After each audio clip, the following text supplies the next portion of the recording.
Hello, everybody. Ben Rogers here, the Raptors Digest, reacting to the madness that is going on right now in this year's trade season, this year's trade deadline. Of course, trade deadline is tomorrow, roughly tomorrow afternoon, depending on whatever time zone you're in. I'm in Newfoundland time zone. It's too late for me to come out here and be changing time zones, all that. The Toronto Raptors just lost the Memphis Grizzlies, but that was a tough game. Some of the rooks played well. That is what it is. We're putting all that aside because reports are escalating right now in a big way. The Raptors were very close to being a part of that blockbuster Jimmy Butler trade. We have all the details revealed on that whole situation here now at this point, so we'll dive into those. I made like 3 takes of a reaction video. It was a bit disjointed, but that's up there on the channel.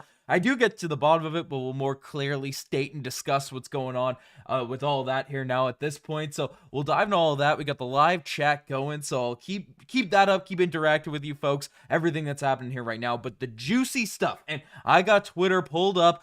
Let me know in the chat if you guys see some stuff, if you guys see some things, you know, that I'm while I'm ranting out here on the videos, talking about this game, talking about the stuff that's happening. But we have to dive into all the latest information out there on Brandon Ingram coming to the Toronto Raptors, because it is madness right now. The discussions, the stuff that's going on for BI coming to the Toronto Raptors here now at this point. So we're gonna dive into it all in this video. But folks, we got 158 people already in here. I got the animation set back up. I was a bit rusty out there on the streams the other day, but let's get a like spike to start off this this stream here right now. 158 people, only 8 likes on the stream. Let's get that going. But we got a lot to talk about. We got a lot of things to dive into. Charles Hendricks is trying to bait me with a Zion to the Raps going there now. Jericho Sims, just as we started, was dealt to the Milwaukee Bucks. So we might be breaking some stuff live. So make sure to not tune away, because we might be getting a live Brandon Ingram reaction live out here on this stream, because reports are escalating right now. They've been going crazy over the past, the NBA has been turned upside down over the last little while, but really the last stretch has been crazy. So I got multiple people saying Zion to the Raptors. So I'm keeping Twitter open. I'm keeping all these things rocking, but that is what it is. Okay. Let's dive into the Brandon Ingram stuff. Let's dive into the Brandon Ingram, chatter, because that's what people want to hear. That's what's in the thumbnail. It's what the discussion is. Let me know if there's things that you guys want to talk about, want to yap about, and getting some stuff going. This side of the screen is getting a little bit cooked here now at this point. Let me fix the lighting. There we go. Getting the tease of the old Digest media offices. Okay, so we're out here. We're talking Brandon Ingram. We're talking what's going on here now at this point. So, first of all, the Raptors have been linked to Brandon Ingram for years. Masai Ujiri's always in these, this is why we cover all of these tiny little reports. Any of these rumblings, any of this chatter that comes along with the Toronto Raptors usually ends up playing some sort of factor out there in the future. And the Raptors have been linked to Brandon Ingram for a very, very long time. And if I got the right pictures here, do I have any of the Brandon Ingrams? No, that's not what's happening. So basically, the Brandon Ingram sweepstakes have been discussed for a very, very long time. What are people saying with Zion to the Raptors? Can I get a yes, no in the chat about Zion in the chat right now? Because that is stuff that's rocking here, and I rushed the stream to get it rocking, and we're getting the wrong images, the wrong stuff out there in the old editor. So these are all in the right spots. Okay, we're all set. We're all good. We're jointed back in here. Brandon Ingram is the first player that we have to discuss. So BI has been linked to the Toronto Raptors for a very long time. We've had a bunch of reports leading into this year's trade deadline about Brandon Ingram. Okay, so here's the latest. Here's the latest news. The stuff that's been dropping that I haven't covered yet out here on the channel. Michael Grange came out and said that interesting wrinkle floated from a Western Conference executive is that the Raptors and Pelicans have talked about an Ingram deal centered around Bruce Brown and Chris Boucher. The money works. The theory is the Raptors attach some type of pick control for Brandon Ingram's bird rights. So that's the framework. All of the rumblings, all of the chatter you guys have been hearing about Brandon Ingram, you guys have been hearing out here on the channel. You guys have been hearing. That's the framework of the package. It's Brandon Ingram, Chris Boucher, and Bruce Brown going back to the Pelicans and some type of draft capital. So that's what the kind of framework of a deal is. Michael Grange goes on to say, essentially, that it fits the sense that the Pelicans get some return for a player that's likely leaving as an unrestricted free agency and having to take on a future salary. Raps get a low cost at a 27-year-old former All-Star. Personally, I am not opposed. And from everything I can gather from what the chat's saying, there's no Zion talk. So we'll write all of that stuff out here now at this point. So that's what Grange is saying about the Brandon Ingram kind of sweepstakes, everything that's happening there. So the Toronto Raptors dealing with Bruce Brown, Chris Boucher, and some type of draft compensation. So all the people coming out and yapping, RJ Barrett's going to the Pelicans, RJ Barrett for Brandon Ingram, that's nonsense. And if that's the case, if that's the direction, the Toronto Raptors should shut that down just like that. RJ Barrett's way too good to be in a Brandon Ingram trade, especially where he is an expiring contract. But before we dive into more analysis, and actually let's just get all out here so we can refer back to it. So Sam Amick of The Athletic has also come out and dropped reports that the Raptors and Hawks are neck and neck in their pursuit of Brandon Ingram. So there's been 3 teams over the past couple days that have been linked to Brandon Ingram. The Toronto Raptors, the Atlanta Hawks, and the Golden State Warriors. The Golden State Warriors, which we'll talk about because there's been some confusion about the Toronto Raptors being in that trade, that blockbuster Jimmy Butler trade that just went down. That's not the case. But the Golden State Warriors did just acquire Jimmy Butler, and that essentially removes them from the Brandon Ingram sweepstakes. So right now, it's all either the Atlanta Hawks or the Toronto Raptors. And I'm going to dive in deeper in terms of why I don't think the Atlanta Hawks can put together as good of a trade package for Brandon Ingram than the Toronto Raptors unless they get all willy-nilly with their draft capital, draft compensation. So we'll discuss all of that. But Brandon Ingram is a very good basketball player. Contrary to popular belief, because everyone's kind of roasting this guy as some sort of bum and sort of, why are we trading for him? What is going on? Why would this happen? What on earth would incentivize the Toronto Raptors to make this move? Well, I'll tell you what. He's a good basketball player. Brandon Ingram, if we have a look at his stats, if I got him right, what am I doing? And Mark Stein's coming out and saying that the Brandon Ingram sweepstakes have come down to the Hawks. There we go. 22 points. 5.6 rebounds, 5.2 assists, 37% from behind the three-point line, and still only 27 years old. Really good basketball player. Now, there are concerns about his, ability to win, his ability to integrate into a system where, Brandon Ingram is known to be a shot creator, a bit of a shot chucker, so to speak. So, definitely a piece that there are some concerns about whether or not he would fit with this Toronto Raptors group and but realistically, our star player, our top dog, our top guy, Scottie Barnes, he's all right shot creator. He's more of like a playmaking creator. He's not like that smooth, step back, getting in his bag and cooking up guys left, right, and center. I think Brandon Ingram on the offensive end would actually complement Scottie Barnes pretty well. He can shoot. He can score in the mid-range. He can knock down threes. He can do a lot of stuff out there that makes the team, really effective out there on the offensive end. So, Brandon Ingram is a very, very interesting piece out there on that front. He's also pretty long. He's pretty wiry. He hasn't been in any great situations over the course of his career, so it's really tough to tell how good he is out there on the defensive end. But a guy that, in terms of attitude, in terms of stuff you heard around the NBA, I know, it's like people come out, he's on a bad team, he's this, people, shot chuckers, they're all lazy, but he seems to have a great attitude. His teammates really like him, and Raptors veteran Garrett Temple spoke very, very highly of Brandon Ingram. So, lots of positive stuff happening there for BI. And frankly, even though I'm a big fan of Bruce Brown, I'm a big fan of Chris Boucher, if those guys are expiring contracts as well, Bruce Brown, 8 points per game, 4 rebounds, has looked really, really good out there on the defensive end. And Chris Boucher, 11 points per game, 4.3 rebounds, doing a lot of just great stuff out there for the Toronto Raptors.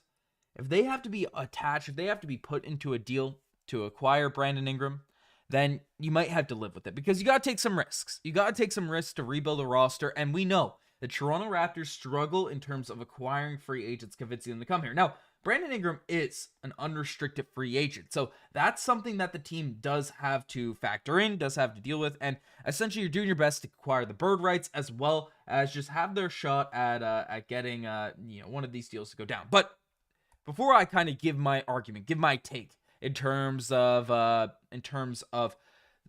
I don't think the Atlanta Hawks are going to be able to outbid unless they do something really stupid, the Toronto Raptors, we have a trade. We have a trade that just went down. It's official. More details. A little Shams bomb. What's happening, GB? What's happening, Jay? Lots of stuff going down. But, okay, so 11 minutes ago, because we have a former Toronto Raptor traded. This is why we go live, folks. This is why we go live around the trade deadline. Why we go live with everything that's going on here now. New York Knicks are trading Jericho Sims to the Milwaukee Bucks as a part of the Washington Wizards Chris Middleton deal that happened this morning. And the Milwaukee Bucks are sending DeLon Wright and some cash out there to the New York Knicks. W or L trade, let me know. But DeLon Wright, bouncing around the league. He is all over the place. Signed by the Milwaukee Bucks in the offseason. It's interesting stuff out there going on here now at this point. But absolutely insane trade deadline. But let's get back to the Brandon Ingram stuff. The Brandon Ingram nonsense. So, again, to recap before I dive into my analysis, it's floated around Bruce Brown and Chris Boucher for Brandon Ingram. The Toronto Raptors are neck and neck with the Atlanta Hawks for Brandon Ingram. And basically, Brandon Ingram's sweepstakes are coming down to the Toronto Raptors and Atlanta Hawks. This is from multiple reporters, multiple different people, insiders to the Toronto Raptors, all over the place. Okay? We have a lot of reports coming down the pipeline. But why would the Toronto Raptors be better apt to make a deal, a reasonable deal, to the New Orleans Pelicans? Why is it more likely that Brandon Ingram will be a Toronto Raptor rather than an Atlanta Hawk? Well, we can look at the salary structures. We can look at the contracts that are out here on the line for this Raptors team. So you see, the thing about Chris Boucher and the thing about Bruce Brown, and why those two are the names of the players that are actually interested in this deal. You can see they're both expiring contracts. The New Orleans Pelicans, want to get under the cap. They are a horrific team. They have a lot of talent on their squad, but they're just been depleted by injuries, as G is mentioning. They got BI on the IR for the last 6 weeks. Fantasy, you want to Ben? Give him to me, G. Let's make a trade. Raptors Digest Fantasy League. Let's cook up. But he's been injured. He's been this. But the New Orleans Pelicans have no desire on taking on a bunch of long-term money for their team that is the epitome of bad here now at this point. So they're looking at this and saying, okay, I get two guys that might be an interesting fit long-term. Could be cool fits. Chris Boucher, Bruce Brown. Heck, if the deal goes down tonight, maybe they're able to flip them to different places. There's a lot of interesting stuff, value that could come from expiring contracts like Chris Boucher and Bruce Brown. Brandon Ingram. This guy's also an expiring. So you're not even getting them off the boat of money if things are happening there at this point. So this is where Marcus Aurelius is coming in and saying, hey, the Hawks can trade some expiring contracts too. Well, let's take a look at the Atlanta Hawks, if I get the right thing. Yes, the Atlanta Hawks situation here now at this point. And so, of course, you could have Clint Capella. You could have Larry Nance kind of attached to those deals. So those guys are expiring. So you can make that sort of piece together and stuff like that there. But Bruce Brown, as well as Chris Boucher, actually provides a value to your team. They're interesting veterans and guys that you can actually flip. So we have a trade that comes down the pipeline in the next hour. They could get rerouted different ways. I wouldn't be shocked the way the trade deadline is going here now at this point. The Raptors are, there's just 4-team deals going down the pipeline for this whole trade scenario. But Clint Capella, as well as Larry Nance Jr., just have more, or Bruce Brown and Chris Boucher just have a bit more firepower, a bit more punch out there in terms of the value that they provide to their specific teams. And then the trade situations. Everything that's going on here now at this point. The Hawks traded most of their first-round draft capital out there to the San Antonio Spurs. They don't have the luxury of giving it. So that's the expiring contracts. I think the Raptors just have two better expiring contract players, guys that'd be more valuable for the New Orleans Pelicans to make a deal with than the Atlanta Hawks. That's just kind of the situation that's being set up. And if the Hawks want to send more valuable players like DeAndre Hunter and Bogdan Bogdanović, it's long-term money. So they don't really have an out for the players being all that much better. But here's where the Raptors kind of come into play.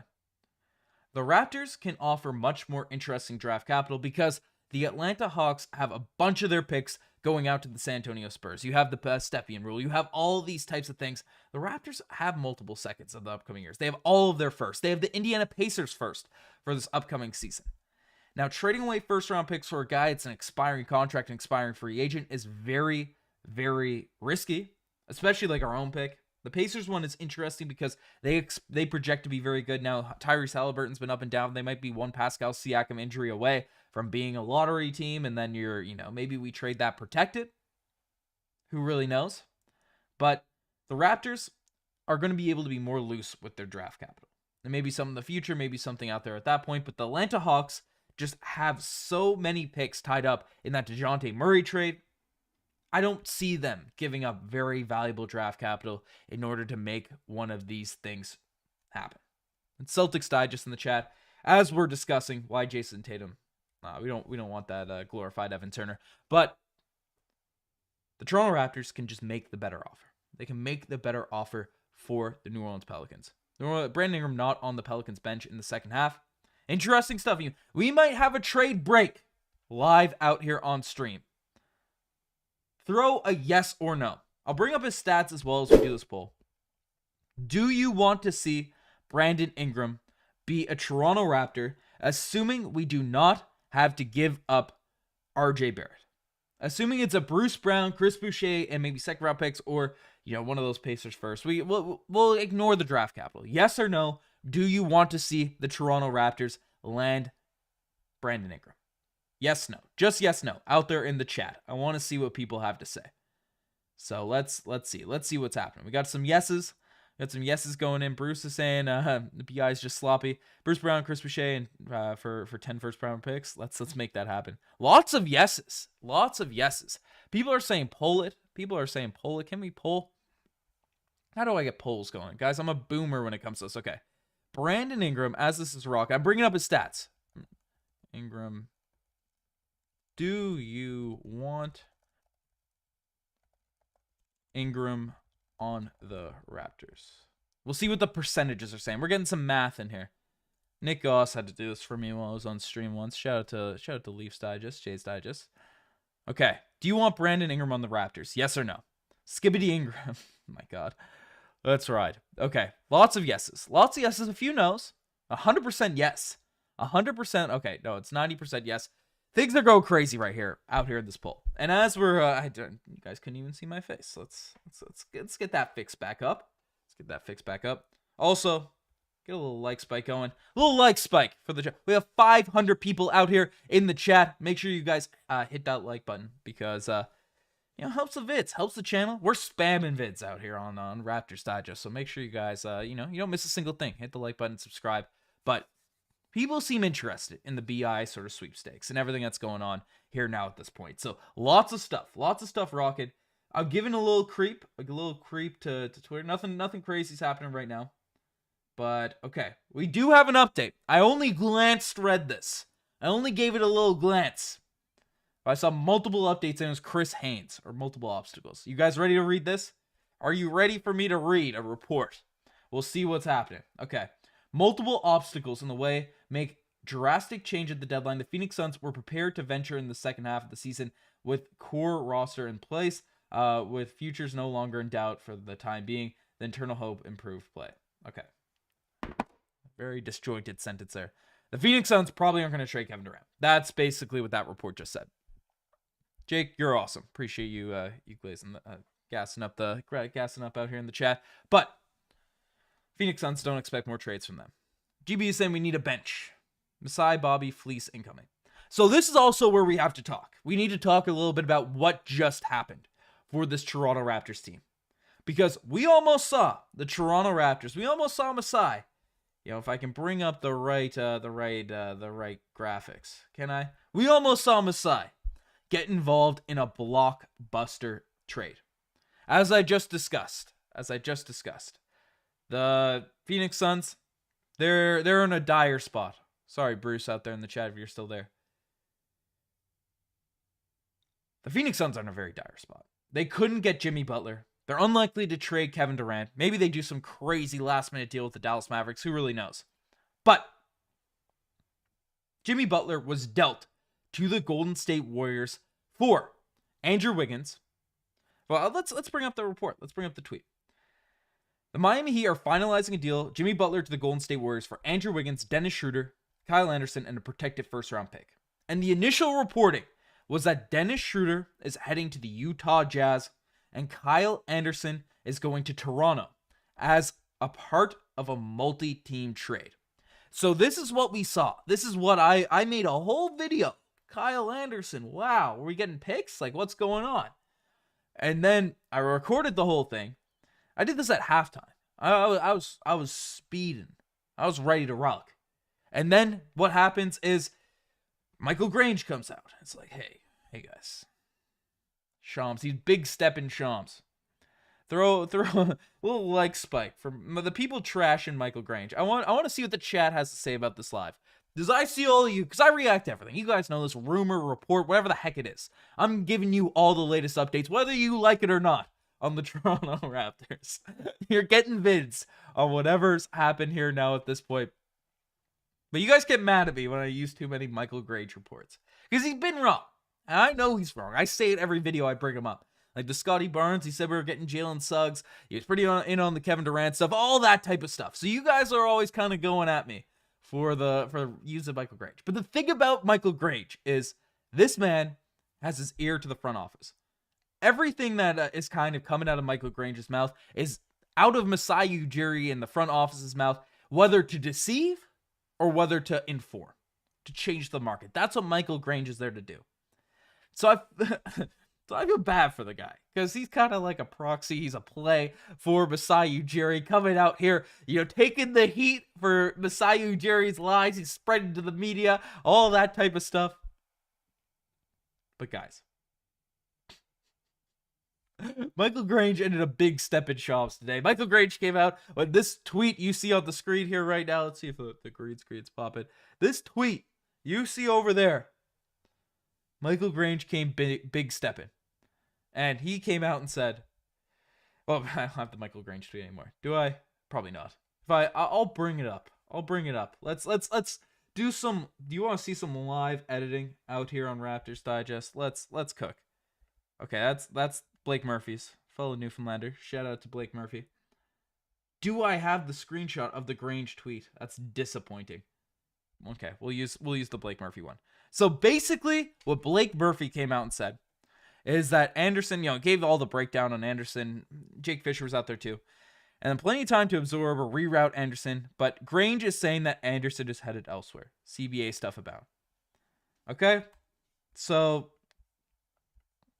Grange comes out and is big stepping. Big step. He's talking over. He's saying, hey, Shams, step aside. You don't know what's going on with the Toronto Raptors here now, like Michael Grange does. And that deal wasn't true. And basically, you see it on the screen here now at this point. Miami is working through a resolution for Kyle Anderson. The Toronto portion fell through, sources say. And he could stay or be moved. A massive deal with many moving parts. So Miami is keeping Kyle Anderson for now. So Wiggins, Tucker, Anderson, and Miami all along. So the Heat ended up rerouting to Schroeder, to the Utah Jazz. And then, basically, Dennis Schroeder, or PJ Tucker came back. So the return of PJ Tucker, who I'm shocked is still playing basketball. But that's basically what's going on. What's happening here now at this point. So we did not get Kyle Anderson. He is not a Toronto Raptor. Despite Shams, the deepest insider out there in the game, coming out and saying, hey, this deal doesn't go down. But we have Marcus Aurelius saying, news bomb that there's a deal going down between the Hawks and are they getting Ingram? I'm gonna be so sad if I'm live and then this is what's happening. This is what's happening here now at this point. I need more backup. I need more backup in the Cavs, Hawks, Pelicans. Where are you seeing this, Marcus Aurelius? We might be breaking news live, folks, so stay tuned. Stay tuned, unless I'm getting duped. I've been duped before out here in these live stream chats. You guys have been known to dupe me. I'm a vulnerable spot out here on these streams. You had me thinking we were getting Zion earlier in this stream. Too many Zion chats. The Cavs want Hunter. I'm aware the Cavs want Hunter. DeAndre Hunter could be going to the Cavs. Peep Cavs Digest. Peep Cavs Digest. Peep Hawks Digest. Very new channel. Hawks Digest. Shout out Billy BB. Shout out to the Digest Media brand. Google Ingram trade. Okay. Is this new? Is this new? We might be breaking news live out here on the chat, folks. Keep us posted. Okay. Brandon Ingram trade. We'll see what we're getting. 43 minutes. 43 minutes. The Raptors Hawks neck and neck. Neck and neck. Okay, I'm not seeing anything super. Okay. I see. Oh, this is some King James gospel. I had to jump on Cavs Digest for a few videos, helping out some creators, getting some stuff going. King James gospel is not appreciated in the Cleveland Cavaliers world right now. So, okay, I'll read this verbatim. You know what we'll do? We'll just get crazy out here on stream. I'll read this article with you guys. See if we're liking what's being said. Okay, no, that's not how it's gonna work. We're doing some crazy stuff here. We're reading articles, we're breaking stuff down. Okay. The Cleveland Cavaliers could find their way into a Brandon Ingram deal after all. After brief dial-ins, can I read? Last offseason, it seems clear that the Cavaliers would not be pursuing Pelicans forward all-star forward. The upside all-star talent was obvious, but as a primary on-ball player, it seemed like Ingram was not a good fit on the Cavs. So we're dragging stuff out here in this article. People are saying it's all cap. It's all cap. People are saying it's all cap. Daniel Weston saying Ben looks like Gradey Dick's long lost bro. We're reading this together. Okay. I'm glancing at this. Well, names like Cam Johnson. Cam Johnson's been linked there. Okay, these articles are SEO dominated. 36 million. Let's see what this deal is. In this article, it says he could be sent to the Toronto Raptors. What are we looking at here? These fan-sided folks, The Athletic. Okay. That article's a bit of nonsense. We're not running with it. Not running with it. Cavs, get out of there for Brandon Ingram. He's coming to the Raptors. I'm buying it. I'm fired up here right now. We're fired up. We're getting the live stream rocking. Brandon Ingram is going to be a Toronto Raptor. But do you think the Raptors will get Ingram? I would trade Kelly, Bruce Brown, unprotected second-round pick. I tried the trade and fans will work. That would definitely work. I think Bruce Shea would have to be in the deal instead of Bruce Brown. Maybe if you could make the money work, Davion Mitchell. But they want an expiry. Brandon Ingram. So we do have an update. I need to change this animation. Let's see what we got. Guys, I'm washed out here on the streams. Running through the old animations here. That's the fire stream. Where's the old Woj bomb? There we go. The old Woj bomb is back, even though Woj isn't around anymore. Brandon Ingram is no longer on the bench for the New Orleans Pelicans. That means a deal could be going down tonight. That means a deal could be happening tonight. That's what people are saying out there in the chat. Let's see. Brandon Ingram bench. Looking. Okay, yeah. So Will Guilleri is saying Brandon Ingram is no longer on the Pelicans bench and 700 likes, so you know it's real. It's the due diligence that we have out there. But was sitting there with his teammates in the first half. Raptors game over. Brandon Ingram no longer on the Pels bench. Come on, let's get it over with. Yeah. So it's stuff that's happening. It's stuff that's happening here. We got a lot of people talking about trades that are going down. Okay. Things are getting mad here now. They're saying King James Gospel or Shams Charania. You might be right. Digest Media over Shams. That's what we want to hear. You know, maybe when am I gonna get the inside scoops? When are people gonna start calling Raptors Digest? You know, like let's be real here. Let's get that stuff rocking. Who's scared right now? Who's scared? Like are people worried about Brandon Ingram coming to the Toronto Raptors? And if so, are we comfortable giving Brandon Ingram a max contract? So 71% of people are saying they want Brandon Ingram. They want him. Yes, no, they want Brandon Ingram. It's a yes. That's what people are looking for. But do we... Okay, we're ending this poll. We're throwing out a new poll. So 70% said they want Ingram, 29% said no. I don't get that math. That math ain't mathin', but 1% are void, are nil. Okay? Sigma Ben over Shams. That's what JK is saying. I didn't call myself Sigma, but I respect. Okay. Start a poll. Create a poll. Okay? I want everyone to answer this. The 600 people in here. After you like this stream, after you like it, you gotta hit like first. Would you max Brandon Ingram if he's a Raptor?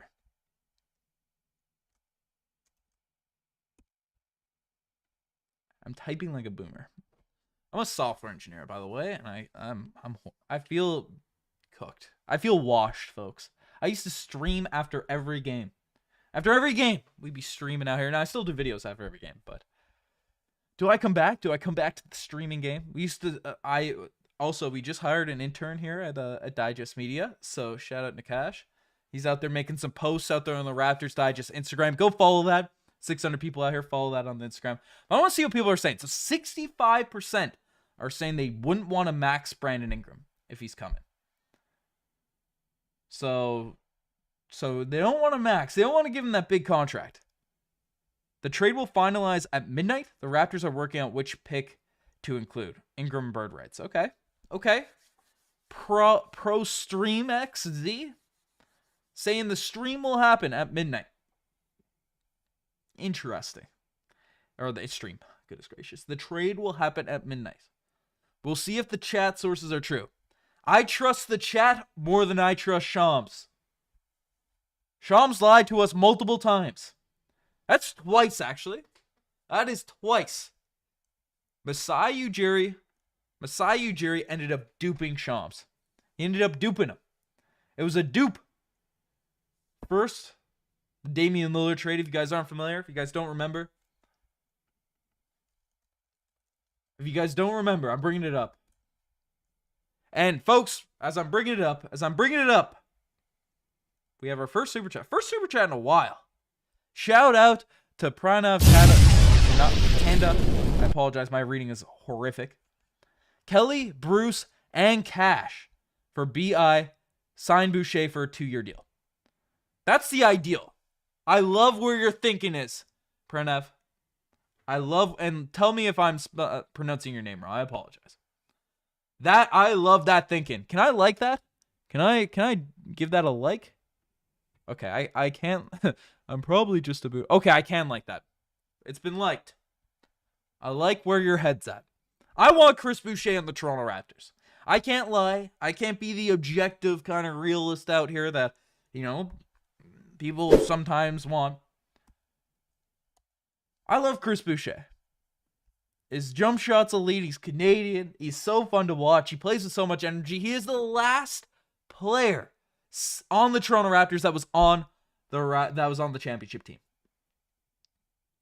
I love Chris Boucher.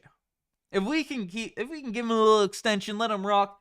I know, and I get that that's unrealistic to expect from Masai Ujiri to actually make happen because the Toronto Raptors have Jonathan Mobo. They have Jonathan Mobo that plays the exact same position as Chris Boucher. And for as good as Chris Boucher is, as strong of a player as he is, the timelines, Mobo's Scottie's buddy, you also have Jamison Battle, you have Ochai Agbaji, you have a lot of guys that can come out there at the forward spot.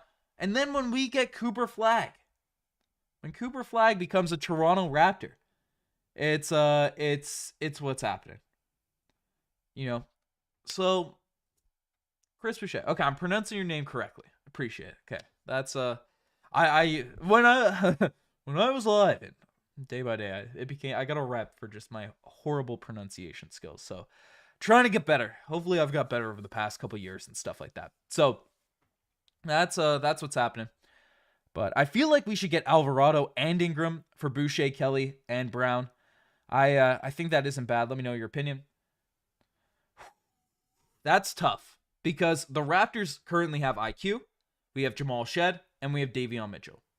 3 guards that legitimately deserve rotation run. So, And Mike Waller's saying that they can't trade Alvarado because he was just extended. So I'm not familiar with the specific details in terms of the Pelicans, all those guys. But glutton up the guard rotation, even though I love Alvarado. I'd be out there in men's league games. I'd be out there sneaking on that baseline and trying to pick loose balls. So I respect the heck out of Alvarado. Okay.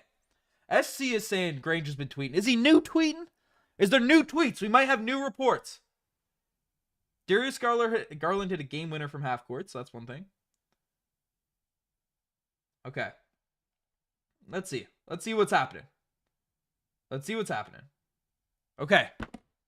I'm getting off the phone.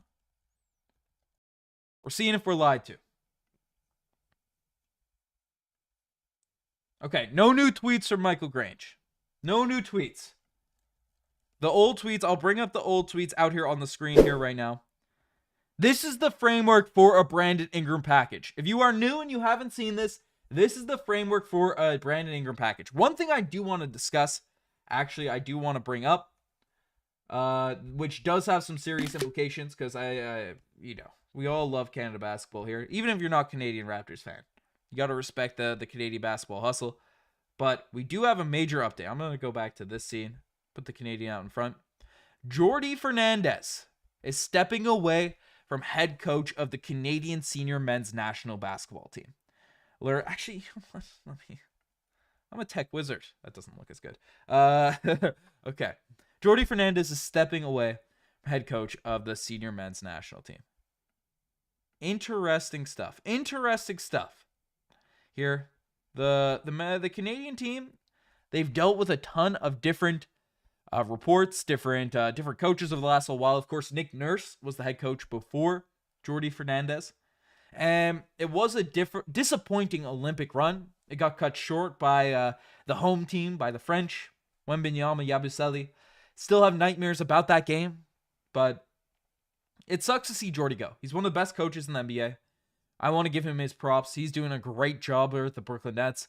Took a team that was expected to be tanking, and then they were doing really well, and then they had to tank even harder. They had to trade away even more guys. But the Raptors are still out tanking them because Jordi Fernandez is too good of a coach. So I want to give props to Jordi. Unfortunately, he's gone here now at this point. So we'll see who steps in, a long-term fit out there for Team Canada.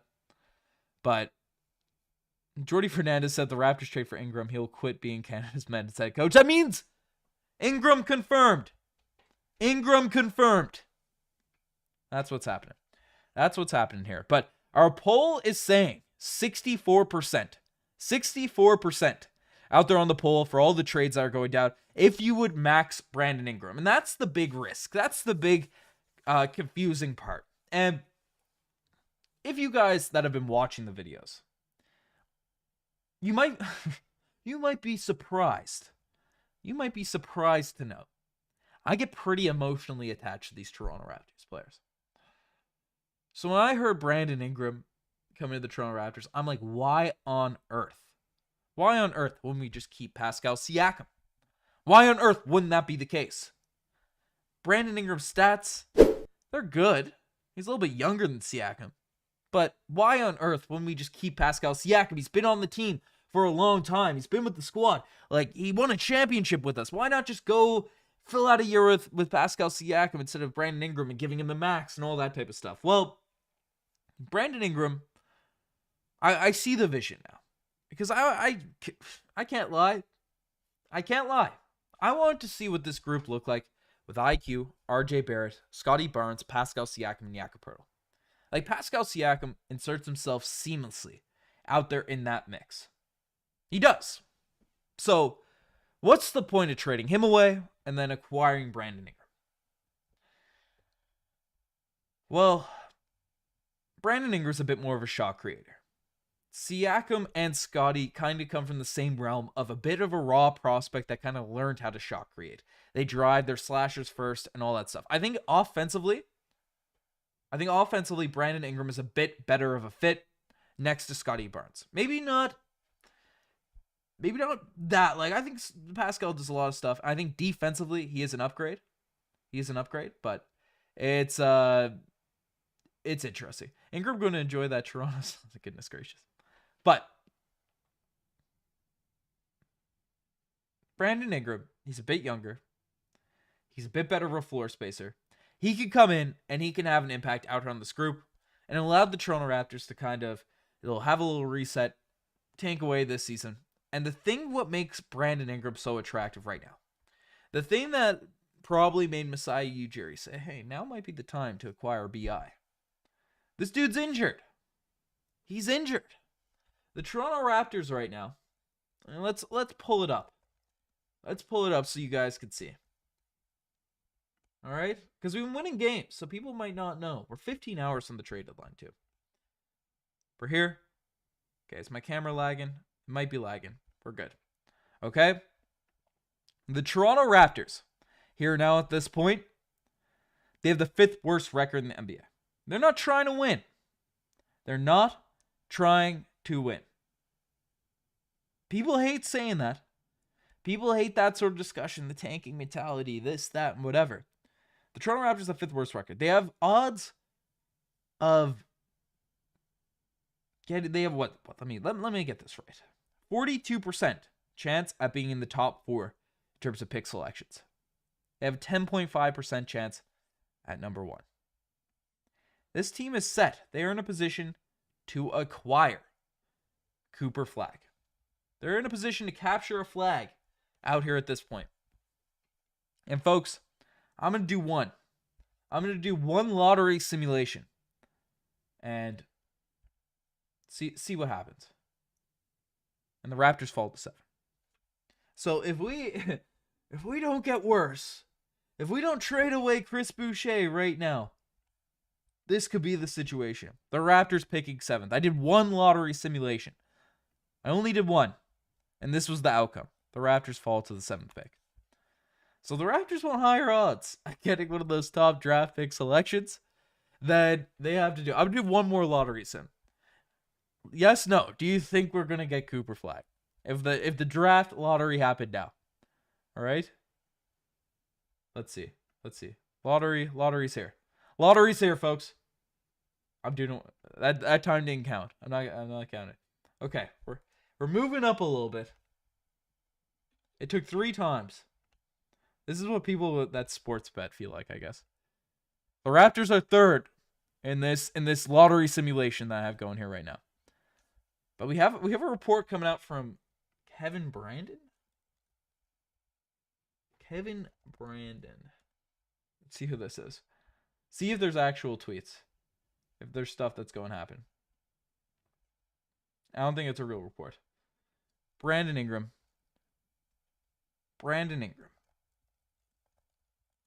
I want this to break live.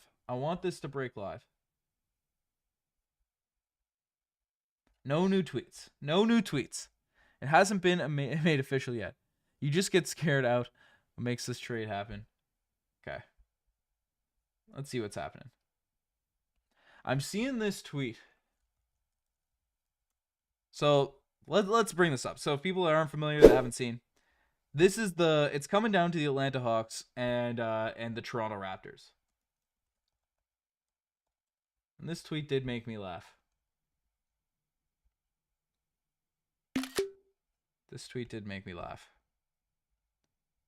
No, it's gone. It's hidden. We're here now at this point. We're getting memes out here on the stream. They're having a mid-off. The Atlanta Hawks and the Toronto Raptors are having a mid-off right now. They're having a mid-off. They're trading for a mid player and they're 2 mid teams. Hit close to home, but I thought it was happening. Okay, reports are coming in. Let's see. Kevin Bradford. Hit a like if you like that meme. Kevin Bradford. Him and his wife are in the profile picture. He has 85 followers. That doesn't seem legit. Folks. Bradford? All right, chat. Let me know if this is the guy we're talking about. Some random guy might be getting doxxed out here on the stream. He has a line. Is this the reporter that we're trying to get our sources from here now, chat? Is this what's happening? Is this what's really going on here now at this point? Is this the guy, or can I not read? Let's see. Okay, yes or no for the folks that are trying to. We might have a Brandon Ingram update out here, folks. We might have a Brandon Ingram update out here. But is it is that the guy we're relying on? Is that the guy we're talking about? Brian Lopez is saying no. There's lots of no's out there. We're getting some guy just randomly outed. People are just saying you know, they're just saying it's gonna happen. No, not him. You know, it's a vibe. It's a vibe. We're taking tweets from random people here. So that's what we do. It's a 15 hours from the trade deadline. It's going down. Let's see. Heck no. Okay, people are saying no. It's not the guy. It's not the guy. Ingram is also mentioned as one of his favorite cities to play in, and he's willing. I'm not sure if he's willing to extend. I'd imagine he'd be willing to extend if a team gives him money. That's kind of the big deal, the big thing that people are bringing up here now at this point. If the team is willing to give him money, he's ready to rock. But I wouldn't give Ingram the max, but I'd match any offer that is out here. Okay, so we got that stuff going. But you know, we got Sixers Digest popping up my feed. We like that. We like that. RJ Barrett's in concussion protocol. Okay, no crazy updates on Ingram here right now. No crazy updates from the stuff that I've already discussed. For new people that are coming in, just so you guys can stay up to date, you're not behind, you're not feeling random. A Western Conference executive revealed the Raptors and Pelicans have talked about an Ingram deal centered on Bruce Brown and Chris Boucher. The money works. The Raptors will also attach some type of pick capital. So that's kind of the deal, the discussions that are happening here now at this point. But we have some stuff going. Brian, I'm not sure if the chat will let you send links. If I recall, YouTube wouldn't let that happen before. But it happened about 1 hour ago, bro. Martin happened, yeah, it happened one hour ago. Warriors Digest going crazy. I had to step in for Warriors Digest a little bit too. Yeah, Mavs Digest is very, very sad. If there's enough demand, I might be able to get Marcel out here in a call. To get this going. Guardian Transit is saying that Cam Johnson and the Raptors.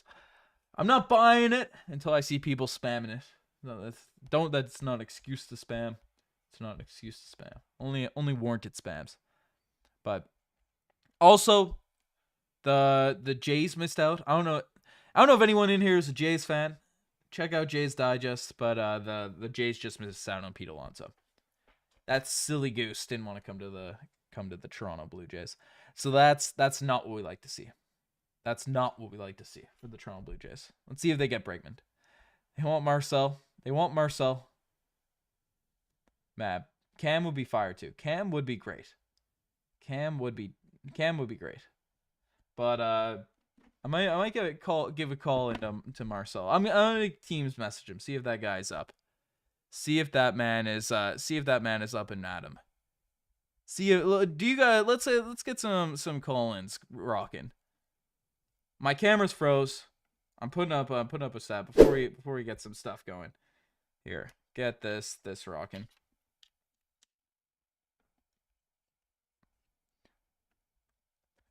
You guys want to see Marcel? Spam his video. We're froze, but we're back. If you guys want to see Mavericks Digest, formerly Raptors Digest, Marcel has a Raptors Digest tattoo. So he'll always be a part of our community. But it's there's people calling for him. But okay. This is the stuff that's happening here now at this point. We're rocking.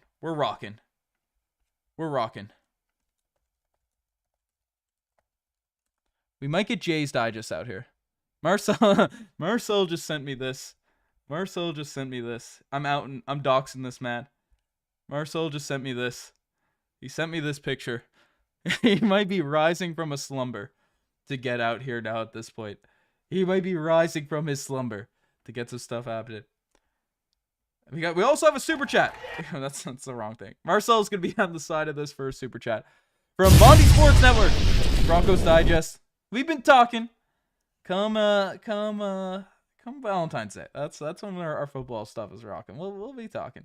Broncos Digest kind of rocking and rolling. But let's see if Marcel's in.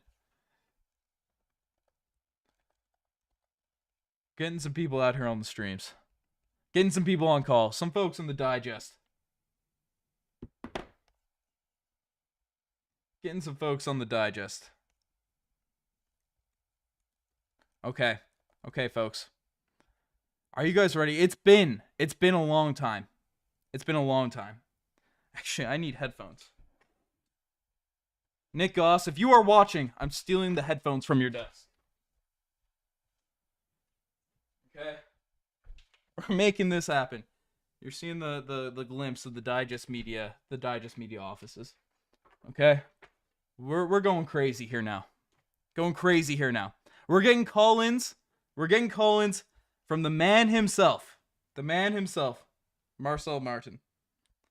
The OG live streamer out here on Raptors Digest. Now Mavs Digest. It's been a while. Since we've had this man come into the feed. But it needs to happen. So what we're gonna do, we're gonna get a call going. Gonna get a call going for Marcel. Okay? What are people's thoughts on the Luka Doncic trade? Because we're getting Mavericks Digest out here in this chat. So I want to hear people's thoughts about this deal, about what's going on, what's happening. I'm gonna have to set up a duo scene as we go live. Okay. We're here. We're getting some stuff rolling. Okay. Let's see what's happening. Hide in the chat. Hiding this stuff.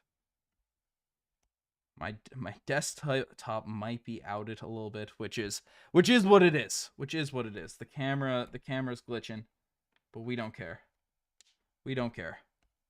Because we're doing it for the people. We're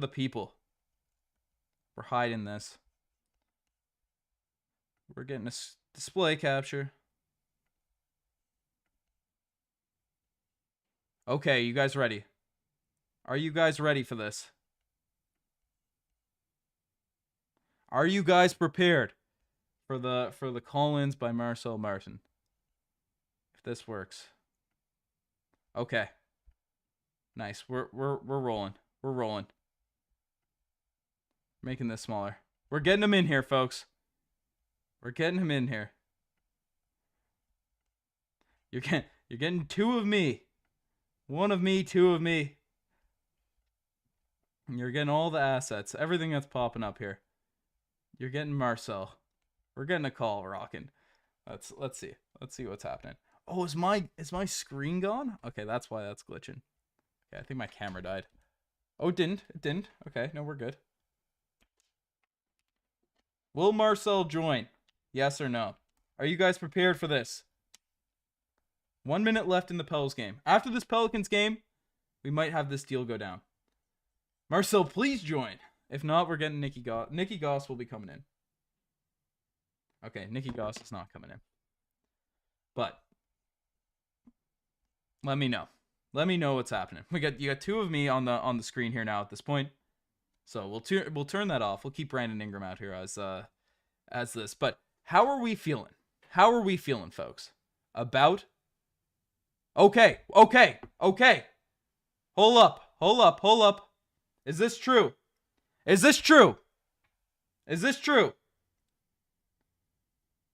Yo!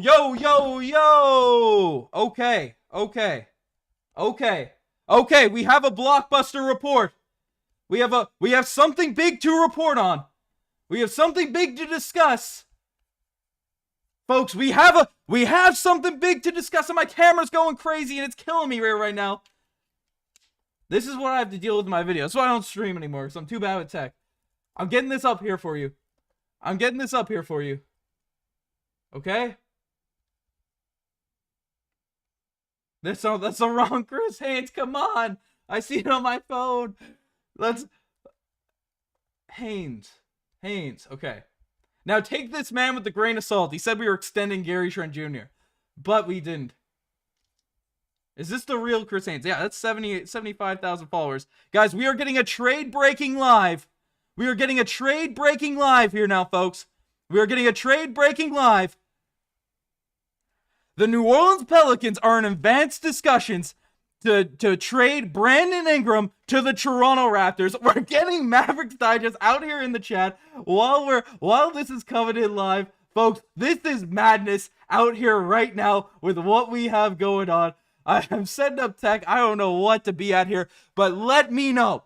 Let me know what you guys think here right now in the chat.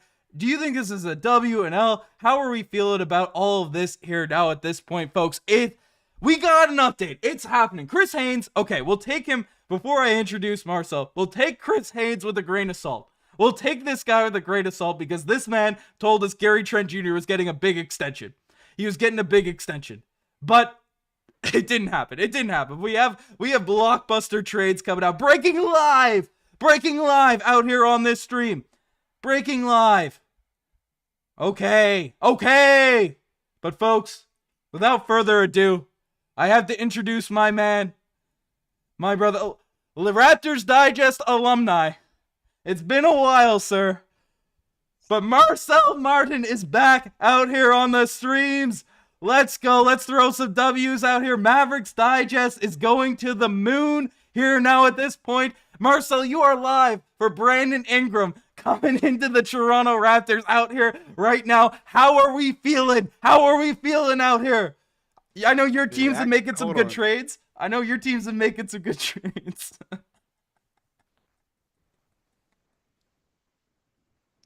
So did it actually go down? Like, do you now have Brandon Ingram, or are you just waiting? Advanced talks. Oh, advanced talks. Okay, they said yesterday, Ben. They told us yesterday that we're going to get Kevin Durant. Hey, you told us. That was Mavericks Digest. That's well, you know. But how you doing, sir? How you doing? Hey, I'm. As you can see from the sign in the background, you see that? We see it. We see the Fire Nico sign. Yeah. I bought a shirt today that has Nico's face on it with a big clown nose on it. Hey, we love to see it. But Marcel, you're a Raptors Digest alum. You cover the Dallas Mavericks here now at this point. You're from New Orleans.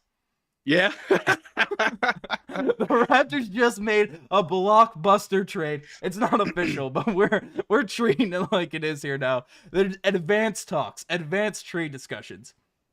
So just like how you didn't get Kyle Anderson, you're not going to get Brandon Ingram. Although, jokes aside, I found that very weird with the Jimmy Butler trade, how Kyle Anderson to Toronto, for what? You gave up nothing. The first report showed you were just getting him for free. It was really weird. And then eventually the reports came out to show that you weren't getting him. And then I'm like, oh, because you feel more confident that you can go and get Brandon Ingram. That's why. This is why this happens. This is why this happens. I think it goes through, although you're still going to be a bottom feeder, so. That's the point. We're trying to. I know you're out of touch with the Raptors sort of world right now. No, I'm very much in touch. There's like 12 players on the team that I've never seen a day in my life, but I'm still in touch. I know the fact that Immanuel Quickley and RJ Barrett are on the trade block. Nonsense, young man. Nah, Ben. Nonsense. I've been seeing the reports. Nonsense. Y'all don't like Immanuel Quickley no more? I love him. You don't like IQ? I love IQ. You're not stealing my joy. We just got Brandon Ingram. You did not just get Brandon Ingram. We got Brandon Ingram. You're covering my capture the flag meme. You're covering the animation. We got to get this graphic back up. Capturing the flag is happening. It's happening here right now. Throw some L's out there for the Raptors. Hey, we're keeping IQ. We're keeping RJ. RJ, IQ, Gradey Dick, Scottie Barnes, Brandon Ingram, Jakob Poeltl. I like that core. So Ben, I'm gonna pull you back down to reality. You're a little bit up there in the stratosphere. Let me bring you back down to earth. I'm up here with the flag, brother. I'm up here with the flag. Yeah. But realistically, so how much does Brandon Ingram make per year? Is it 40 mil? His salary right now, we'll pull it up. He's an expiring contract, so an impending extension is incoming. So with this talk, with this trade, it's going to be an extension incoming. So I'd imagine, and that's why this deal is probably taking so long, because just like the Jimmy Butler trade that just happened, an extension came once the deal was made. Brandon Ingram is up for one of those types of deals, but this is Brandon Ingram's kind of contract right now. So 1 year, $36 million. This screen looks pretty janky. pull this up in front of right below. So let's hide this one. But Brandon Ingram's 1 year, $36 million. So just so people know, just so people understand, Marcel, you get a kind of feel for what's going on here now at this point. A wrinkle floated to Michael Grange earlier is that the Raptors and Pelicans have talked about an Ingram deal centered on Bruce Brown, Chris Boucher. The money works. Theory is the Raptors attach some sort of pick capital. So that's kind of the framework of whatever deal's happening. Of course, we're hoping it's not a first. We're hoping it's not a first round pick. But definitely not our first this year. If it's a first round this year, Masai Ujiri someone needs to get on a call and stop this.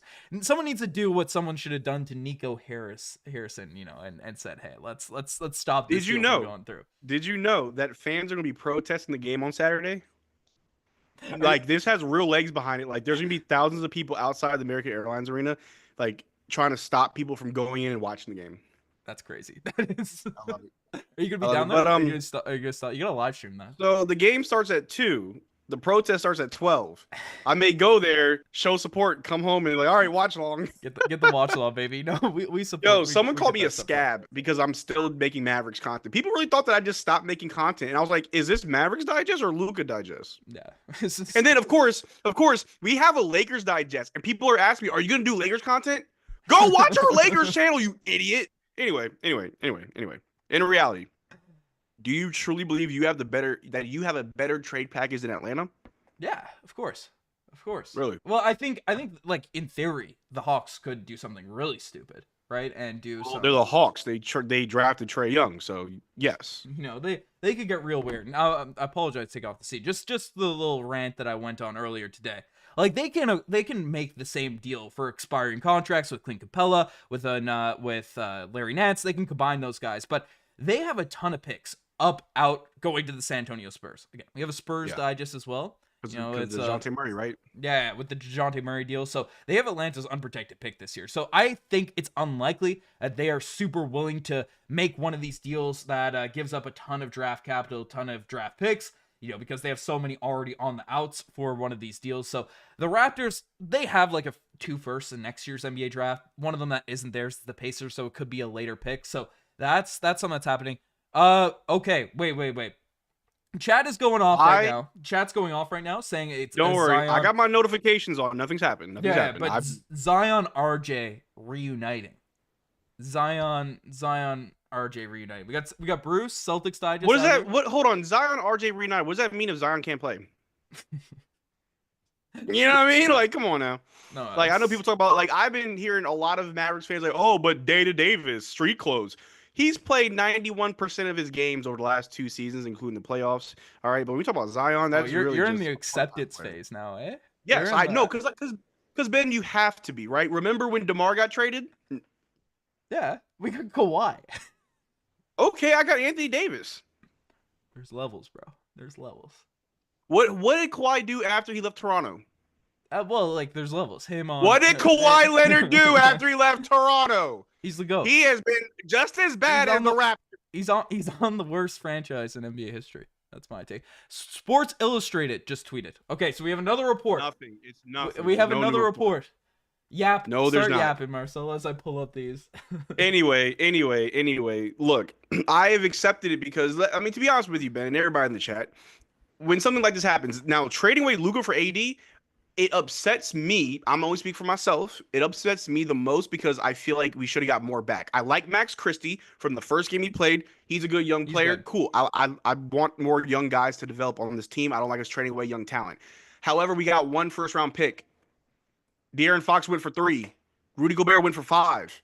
When Paul George got traded from the Thunder to the Clippers, he went for 5. We just saw Mikal Bridges go for 5. Why did Luka only yield you 1 first-round pick? And then we found out that it was Rob Pelinka that convinced Nico Harrison that, with Luka's conditioning, I'll give you 1 first-round pick. And initially, we wanted Dalton Connect. Yep. He's really good too, but we got Max Christie, but I'm fine with that. I'm not upset that I got the finesse. He was supposed to be in that deal. I don't think Nico knows how to negotiate. Are you stupid? He's made good moves, but you traded away Luka Doncic, and you got pennies on the dollar, and that's no disrespect to Anthony Davis. I could rant and rave why that works so well for us, but we'd be here all day. But it's just the return did not feel like enough. for me. Now, the emotional biased fan absolutely hates it because what Luka means to the city, what Luka means to the fans. Luka is probably the biggest athlete in the state of Texas. Yeah. Everybody felt it. Even Mr. Beast commented on it several times on Twitter. You had I don't know if you watch reaction channels on YouTube, but I watch Mavericks Digest. You're damn right. But his name is Charlie something, but his Twitter or his YouTube name's like Penguin Zero. Anyway, he made a video on it. Like a lot of other people that don't cover basketball are reacting to the Luka trade. Like this is monumental. So emotionally, fans are upset by it. However, I'm a little bit more of like a non-emotional robot. And so my whole thought process was, okay, it happened. I'm upset. I have to move on. I'm not going to spend the next 3 weeks making Luka content crying that he's gone.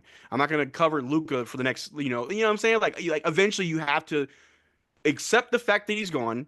You have Anthony Davis and Max Christie. Talk about them. The game or the games are going to continue. The season doesn't stop because you trade away Luka. The team isn't going to just shut down because you trade away Luka. Like, we still have games to play. We still have to figure out how to stay competitive now. We're the 9th seed. Just lost to the 76ers yesterday. You know what I mean? So it's like, for me, I miss Luka.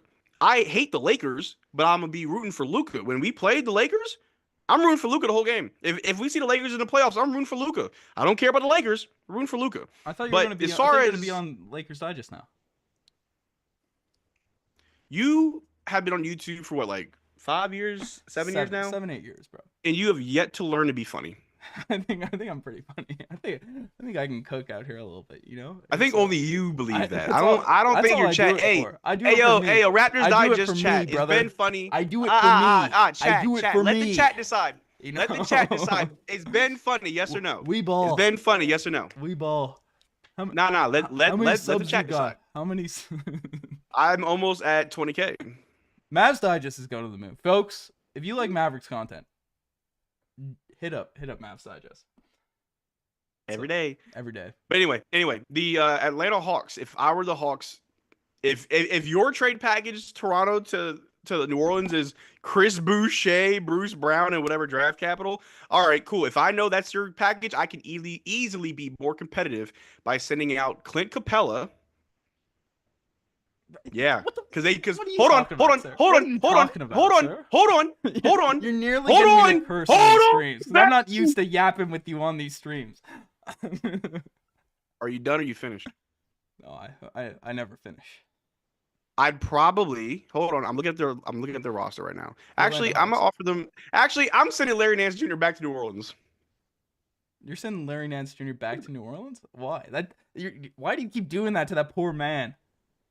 Seth Curry has been traded away from the Mavericks 3 times. Do you see what Dennis Schroeder was saying? And now he's on the Utah Jazz. Bananas. It's funny how Dennis Schroeder has been traded twice in one season. That's from the Toronto Raptors as well. Every single trade deadline, this man is bouncing around. He's getting some stuff rocketed, but it's crazy because he is a good player. Like, you see him play overseas in like the FIBA Cup. Like, he is a good player, but for whatever reason in the NBA, like, I've always said this, his skill is very high. He has a lot of skill. He gets in the way of that. Here's his ego. This is his problems are himself. They outweigh his skill and talent because he has never been a bad player. He has always been like a solid backup point guard, a respectable backup point guard. But sometimes he wants to be the man. We saw him in Toronto. Like, he started out good. Yeah. And then he just kind of got in his own way. And then he was great in Brooklyn. They traded him to the Warriors. And then he's like, how'd you forget to play basketball? You're next to Steph Curry or whatever. And now you're in Utah. Great so for whatever. Team Germany, though. Great for Team Germany. Yeah, great. Again, overseas, he's phenomenal. He plays for Team Germany. They be balling. Yep. And the NBA is like, bro, you ruin it for yourself. Yeah. People are asking me in the chat where I'm from. I'm from Newfoundland, baby. From my rock in the middle of the ocean. Have you told your chat that that's not your real voice? My real voice? They've heard it come on the late night streams. Only the OGs know the old YouTube voice taking off. You know, I get the first time. Hey, chat. Let me tell you all a story. The first time Ben showed me what he really sounds like, and not his little YouTube voice, blew my mind. Absolutely blew my mind. I thought this man has been keeping a real beat the whole time. No, he lies. That's what I lies. You know, it's But anyway, here's my Atlanta Hawks trade package that's better than what you're going to give them because, again, Again, the Atlanta Hawks, I would argue the Atlanta Hawks would be more aggressive to get Brandon Ingram because they could use him while they're in playoff contention. You are a bottom-feeding team. Why would they let a great playoff contention? What are you talking about? Do you know what seed they are? No. Yeah, you don't know, Ben. It's in your conference. I'm in the Western Conference. You should know this. You know, am I looking? Aren't they also in your division? No, get out of here, sir. The Hawks in our division. You think I'm looking at the playoffs right now? You think with this? No, team you're looking at the lottery have, odds every day. You think that this team I have right now, I'm looking at the playoffs, sir? You are a silly goose. You are a silly goose. Anyway, the Atlanta Hawks are currently the 9th seed, so they're in the play-in. Yeah, 9th seed. So they're in the play-in. That's the play-in. They can still make the playoffs. That's the play-in. Okay, hold on. They're only 2 games behind the Pistons, who are the 7th seed. So they can still make the playoffs. Well, that's still play-in. The Heat are the 6th seed, surprisingly. I got up on screen. You can see. Yeah, so they're 3 games behind the Miami Heat, where they can easily catch up. If they trade for Brandon Ingram, that pushes them. That's what pushes them. Yeah, well, you know what? Their pick is going to the Spurs, and the Spurs are getting Ace Bailey. We're getting Cooper Flagg. Ace Bailey's fire. I'd argue he may be better than Cooper Flagg, but that's just me, though. I really do like Cooper Flagg. I am excited for him. I'm going to be his #1 fan. But all I'm saying is, why would you push for Brandon Ingram? Oh, because you believe – hold on, because you believe you're going to get a great first-round pick. It's done. No, it's not. I've got no notifications, Ben. Do not listen to your chat. They're liars. I'm literally checking. My chat. I have shams on my phone. I really have shams on my phone. Like, your chat's a bunch of liars. Would. But we have an update. We do have an update. We have an important What's the update? We have an important update. Folks, the 900 people in here. The 900 people we have in this chat. Guys. If you guys haven't liked Spiked just yet. Hit that like button. We only had 150 likes. We had 871 people in here. We have an update in terms of who's going back to the New Orleans Pelicans in this deal. Let me get the screenshot. Let me get this going. What's your prediction, Marcel? Nothing's happened yet. It's happened. Trust me. It's happened. I've got no notification. Literally nothing has happened. You're not as savvy of an online. Ben, I tell you when things happen and you don't even know it. Chat, let me expose Ben in our group chats. I'll be like, yo, do you see this? Like, what happened? And I'm letting him know about what the Raptors do and about what all these teams do to the Digest Network. I'm the reason why he knows trades go down. He don't know. Sources say Toronto would send Bruce Brown Jr. to the New Orleans Pelicans. That's what sources are saying. Is that it? Is that all you're going to send? Like, who else? Who else? That could be it. If we could keep Chris Boucher, folks. If we could keep Chris Boucher out here on this vid. Oh, baby. I would send Bogdan Bogdanović if I'm the Hawks. Why are you talking about the Hawk Tuas on this podcast? Because, okay, Ben, I'm trying to bring you back down to reality. If you're trying to look, because I do this on my channel all the time, right? Because everybody on my channel is saying, oh, we should get Jimmy Butler. We should get all these players. I'm like, do you think... How many hold up. Because if you are trying to trade for a player, you need to understand whether or not you have a better trade package than the other teams in the NBA. The Mavericks really don't have a whole lot of trade capital unless you want to look at the important players like Luka Doncic, and lo and behold, we trade away Luka Doncic, right? So if you know you're in the race with Atlanta, is your package to New Orleans for a player like Brandon Ingram better than Atlanta, who is currently the 9th seed, only 3 games behind the 6th seed, that may want to pair somebody with Trae Young and make that push to the playoffs? Or are New Orleans, or are the Hawks going to let New Orleans send... Stop it, Ben. You're such... Up there it is. It just went through. No, it didn't. Nope. I lied. Advanced discussions. That's all it is. Advanced discussions. I'm ahead of the game. No, you're not. Nothing happened. It's already below you. Nothing happened. It's already below you. Nothing happened. All right, folks. Nothing happened. We do have a new update. All I'm saying, Ben. We have a new update. Continue. No, you don't. I do. I have a great update. It's a good update. Keep going. No, I'm pulling it up, sir. Anyway, look. All I'm saying is, give me if this. If I'm the Hawks, why would I let Toronto take a player that I could use right now that you're trying to use later? You know what I mean? A player that, but like, I don't care about the Hawks. The Hawks would use Brandon Ingram right now. He's on. Hold on. Also, he's on expiring contract. Shout out Hawks Digest. Do you think that Brandon Ingram would re-sign and stay in Toronto? Yes. That's why we're getting him. Extensions incoming if this is happening. But we have an update. It's not a Woj bomb, and I'm playing the animation. What is going on here, folks? It's not disappearing for me. The pizza party animation's happy. Sure. We'll see if this keeps rocking. We get a win streak of trades. It's not disappearing. Okay, you ready? The framework for a Brandon Ingram trade being discussed early this evening revolved around Bruce Brown, Chris Boucher, and a first-round pick. Unknown what the protections were. We'll see if Toronto does close this deal on Ingram. Toronto has been very adamant on wanting to keep their draft capital, which is likely where the discussions have revolved around the last few hours. Okay. We got a Brett Siegel bomb. So we've learned nothing. So we've learned nothing. Siegel bomb. It's not seconds. It's a first. What first are we talking? Do you think Atlanta would send a first for Brandon Ingram? They don't have them. They don't have any firsts? They're all out there in San Antonio. The swaps. Are you going to check on that? Oh, we're checking. We check. What's the most recent first round pick that you can trade away? Us? Can you trade your can the Raptors trade their 2025? We have all our picks. We're not trading 2025 though. If we trade 2025, that's a fireable offense.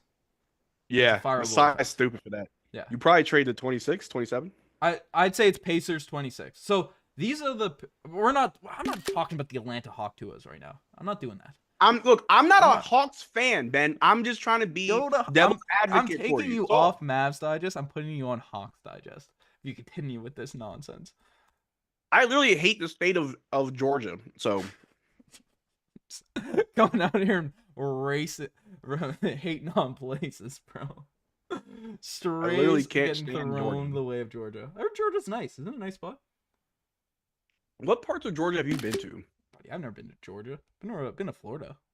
I'm froze. Bro, too. I just want to say shout out to the Raptors Digest community. Like, I'm reading the chat. They're just so welcoming. I miss being a part of this community. I always felt loved. I always felt welcomed. It was amazing. People can't see my heart. My heart that I'm. That's fine because I'm being sarcastic. You loved it here, bro. You loved it here. Do you want me to be honest, or do you want to me be brand friendly? Don't swear. If you swear on don't go what you did on Knicks. I asked if I could. Chris. Yeah, he runs the channel.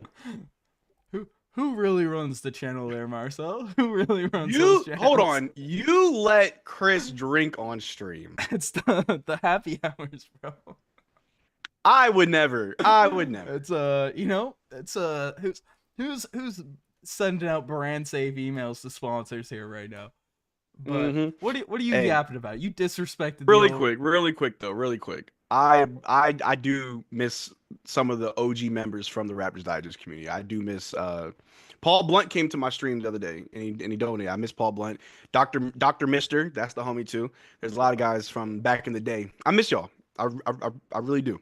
But I see you got a lot of new Digest fans in there. They don't know me. They don't know me. They don't know Marcel. Yeah. They don't know this man. They don't know that the Raptors have a ton of draft picks as well. You're trying to be like OKC? Trying to be like OKC? Well, we only have like one that isn't ours. So we have our 2025. We have a 2025 Blazers pick. They've been kind of nice lately too, so that might be a worse second round pick than we thought. We have our own next year. We have the Pacers the 2026 as well. Top 4 protected. We have ours, and then basically our picks for ad infinitum. So that's kind of where we're looking. That's kind of what the Raptors have in terms of draft capital. That's what's happening, folks. If you're coming in live, you want the updates. I know. Firstly, if you're coming in, the 800 people we have out here in this stream, make sure you guys hit that like spike button. None of the animations are working now at this point, so we can't really get that. Hit the like button so you don't miss a single thing. Oh, that's the subscribe button. I don't really care. The Raptors are in advanced talks to land Brandon Ingram, according to Chris Haynes. Sources are saying Bruce Brown will go to New Orleans. Then, Brett Siegel dropped a little Brett Siegel bomb, saying that the Toronto Raptors, the framework for this deal is Bruce Brown, Chris Boucher, and a first-round pick. Unknown what the protections are, what the first-round pick is. The Raptors are adamant about trying to keep their draft capital, which is likely where the discussions have been over the past few hours. So, You talk. I'm making a little poll. I'm getting a little poll going. Okay, you do a poll. I'm just Give me a rambling little for a poll. little bit because it is interesting. If you do pull this trade off and you do get Brandon Ingram, and you can confirm that he will resign in Toronto. Hold on, just got a tweet from Shams. New Orleans Pelicans have traded Brandon Ingram to the Raptors for Bruce Brown, Kelly Olynyk, and a first-round pick. Woo! You kept Boucher. That's insane. You broke it. That's insane. You broke it. Let's go. That's a Marcel bomb, not a Shams bomb, baby. Let's go. Yeah, that's huge. Oh, and a second rounder. A first round and a second rounder. What? Yeah, a first round pick and a second round pick. No. Okay, we're pulling this up. We're pulling this up. We don't know what year. We don't know what year they are yet. We need the details. The details are coming out live. The details are coming out live. I'm bringing this out. Oh my God. Kelly Olynyk. Okay, at least it's not Boucher. We got to see what this. See, that's what I'm saying. You keep Boucher, that's kind of big. Yeah, if you keep Boucher, that's a W. But it depends on the pick. If it's a Pacers pick, I'm kind of cool with it. So you guys could see. So you guys could see out there in the chat. We're breaking trades live. We're breaking trades live out here. My camera's about to die too. So it's some madness happening. But the New Orleans Pelicans have traded Brandon Ingram to the Toronto Raptors for Bruce Brown Jr., Kelly Olynyk, and 1 first-round pick and 1 second-rounder. That is shocking. So I got a question. I have an honest question. That is shocking. Are the Raptors still trying to collect all the Canadians or not? We just traded. Brandon Ingram's not Canadian, brother. No, that's what I'm saying. Like, you trade away Kelly Olynyk. Now, no, Chris Boucher is also Canadian, so it's like one of them was going to go. But did Kelly not work in Toronto? Kelly worked. This is. I'm sorry. My brain can't comprehend this. We need to know what pick this is. If this is our 2025 first, I'm sorry, Masai, but I'm turning. He can't be any worse than Nico. He cannot be worse than Nico. No, I know. Nico. No, Ben. They doxed Nico the day the trade went through. I now know where that man lives. That's crazy. Ooh, okay. Rahul's coming out and saying in the chat, Rahul, the super chats aren't really playing.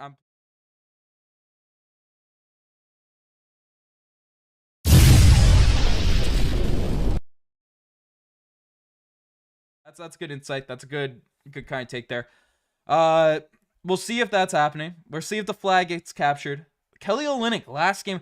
The two guys that were playing tonight, we rested Chris Boucher, we rested these dudes, and then we traded the guys that are in the. What is going on?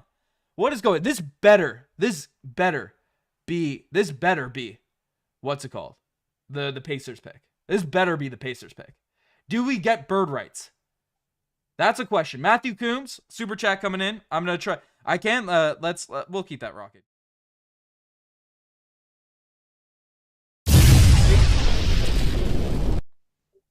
Honestly, the Hawks should have kept DeAndre Hunter and try to get Brandon. Get out of here with the Atlanta Hawks. You keep yapping about the Hawks nonsense. We're getting you out of here, Marcel. Okay, do we get the bird rights? To I'm waiting to get the update to this stuff here.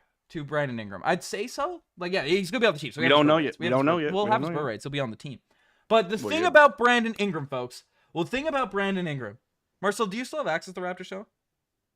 To the what? Actually, I'm going to change the style. But breaking the Raptors have traded. Oh, my God. That's crazy. That's crazy that happened live on stream. I don't know if I've been live for a nice break, but it's a 2026 first-round pick. My camera died. My camera on my battery.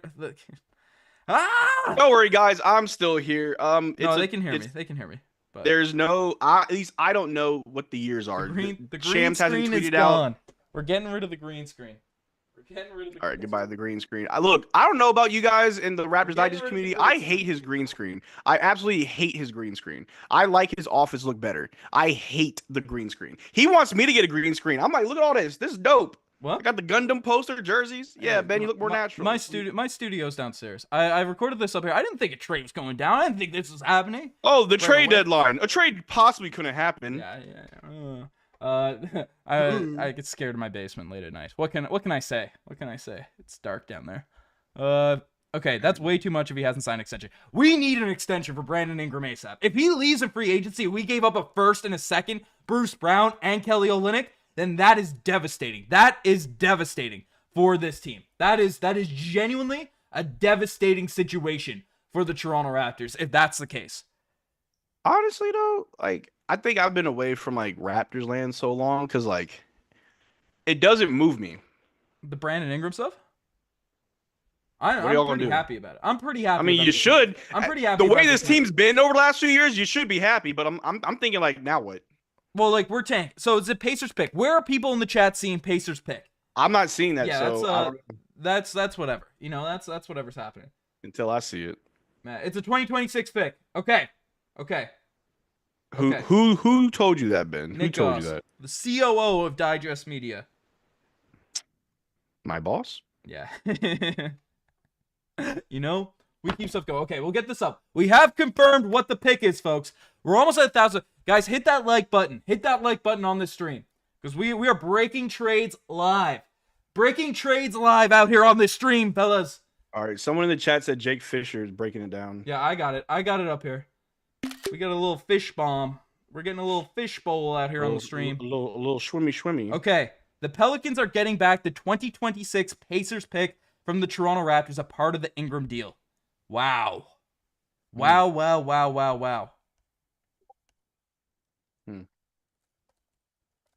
Wow. Okay. Oh my God, my phone just blew up. That's crazy. I don't know.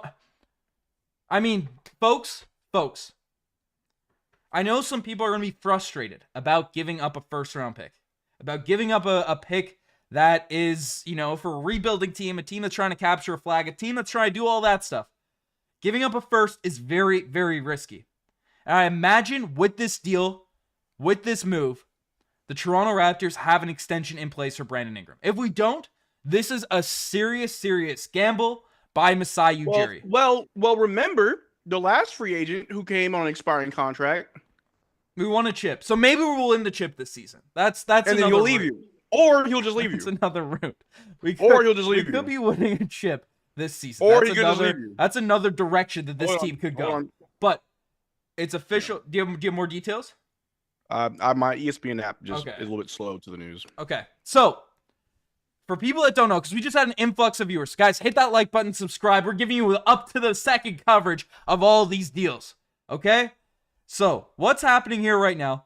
The Toronto Raptors traded away Bruce Brown, Kelly Olynyk, and the Pacers pick, the Pacers 2026 first round pick for Brandon Ingram. Now, Ingram is a guy, for people that don't have context, he averages 22 points per game, 5.6 rebounds, 5.2 assists. He shoots 37% from behind the three-point line. He's 27 years old, and he's a guy, he's not a great spot-up shooter. He doesn't take a lot of spot-up shots, but he shoots 25% out there on corner threes. So it's a weird kind of player. It's a guy that it comes out, he'll be a shot creator for this Raptors team. And know what you just got back, Ben? What? You know what you just got back? What do we get back? A former All-Star. No, hold on. You now have Pascal Siakam back. Like that caliber of player. We got that caliber of player back. That's the caliber of player that we just got. So, you know. You traded away Pascal to get Pascal back later? You know. I'm all for it. Like, the fact that now let me stop being a little bit of a salty hater, because what my franchise is doing is ruining my love for the game. So it's like it's hard for me to be happy. But what I will say is it is a good pickup because you gave away nothing. You got rid of Bruce Brown's horrible, ugly contract, right? And then you move Kelly Olynyk. If it wasn't working, it wasn't working. Now the picks are probably the one, those are probably the stingers, really. Yeah. That was the prize in this trade. However, it's the fact that you kept Boucher, you kept RJ, because I really did see reports saying that RJ and IQ may be gone, that I think only Scottie and Gradey Dick were untouchable, which after Luka gets traded, who's really untouchable, right? Yeah. But no, that's good. Chris having Boucher's Scottie untouchable. Barnes. Chris Boucher is untouchable, folks. So many people wanted me to make videos about Chris Boucher, and I sounded like a hater. So I'm like, recency bias. I've watched this man for years. He'll be good, then he'll be bad. It's whatever with Chris Boucher. Only time will tell. The man's getting older. It don't mean he's getting better. But anyway. Okay, I'm seeing the chat saying that he might enter free agency. He might enter free agency. So Well, yeah, no extension. he's on an expiring you gotta contract. extend this guy the same way the Golden State Warriors just extended Jimmy Butler when they acquired him. You got to extend Brandon Ingram. We gave up a first, we gave up a second, because these seconds are valuable here right now. The Toronto Raptors are in the dumpster of the Eastern Conference. The Blazers are kind of in the dumpster of the West. They've won a ton of games now. I won't disrespect like that, but the Blazers, where they're at here right now, they're still 9th from the bottom, so those picks are still valuable if that's the pick that we ended up dealing in this year's NBA draft. I know we have a ton of young players. I know we have 4 rookies that are shining out here for this young team, with Jonathan Mobo, with Jacoby Walter, with Jamal Shead. We have young pieces that have to develop out here on this group, so it makes sense to keep, not trying to load up on young players, to cash in on some of this young potential assets that you have, but this is a serious risk if he is a flight risk for this team, and especially where he is injured right now. He's dealing with a high ankle sprain. He has been out for the past few weeks with a high ankle sprain. This man is not going to play probably soon for the Toronto Raptors. We might rest him for the whole season just to capture a flag, to do whatever. I mean, without Kelly Olynyk, we still have Chris Boucher. This team might compete this year. Not for a calm down. Not for a championship. We might be a playing team. Calm down. You are hopped up on something this evening. I'm hopped up on trades. The fact that you're talking about we could compete this year from the 9th seed. From the 9th seed, we're like the 25th seed in the NBA. There you go. Even worse, you're competing. You're competing from the basement. You want a Disney movie? You want a Disney movie about this team? Yeah, and it starts at the trade deadline. Look, I'm gonna be honest. I do like the pickup because, again, like I said, you gave up nothing for him, right? Now the picks are something, but the player wise, right? Like you said, you still have Scottie Barnes, still got Brandon. Now you have Brandon Ingram. You've got Immanuel Quickley, you got RJ Barrett, you got Gradey Dick. You've got the young guys who I really don't know because it's a bunch of people I've never heard of on a team, but they play well. Oh, you still have from the Kings, Davion Mitchell, baby. Yeah, you still got Mitchell. Davion Mitchell, baby. I think if you can secure Brandon Ingram for 3 years, the rebuild, I think, ends at the draft. At the end of the season, yeah, I think it's pick, over at the end of this. And draft. then when you get that pick, then you start being competitive. Yep. No, that's valid. I think at the end of the season, that's kind of what I thought would happen anyways. I think we're gonna rest Brandon Ingram a ton at the end of this year. We're gonna rest. This team is like 0-6 without Jakob Poeltl this season. We could tank away this year just by not having Jakob Poeltl out there in the lineup. That's something that this team could do. That's something that this squad can kind of go in and the direction of this team. But like we're not going to be we're too much we're in too much of a hole to really make a push in the second half of this season. That's kind of the reality. Yeah. That's what I'm projecting here. Now we get our chance at Ace Bailey, Cooper Flagg, Harper's little brother, whoever the heck is out there on this team.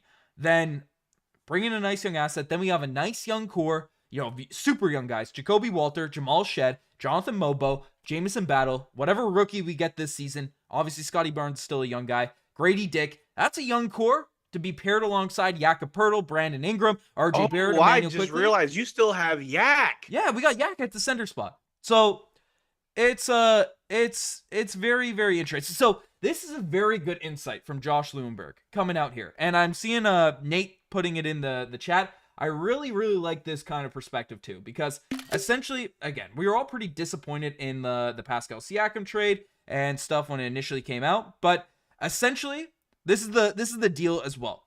The Raptors are sending Indiana's top 4 protected first-round pick to the New Orleans Pelicans as a part of the Brandon Ingram trade. So the return for Pascal Siakam is Brandon Ingram, Ochai Agbaji, and Jacoby Walter. And it certainly looks pretty good. Like, Jacoby Walter is a beast. He was a nice first-round pick this year. Ochai Agbaji is one of the best 3-and-D role players out there in the entire NBA. And then you got Brandon Ingram, who's essentially, you could argue is very similar play. Like, I know just watching this man play for a couple weeks, I'm going to be like, yeah, Brandon Ingram's my guy. That's a dude. That dude could cook. That dude is a beast. I like that return. Masai? I do too. Masai? I'm not going to lie. This is actually good. I'm playing.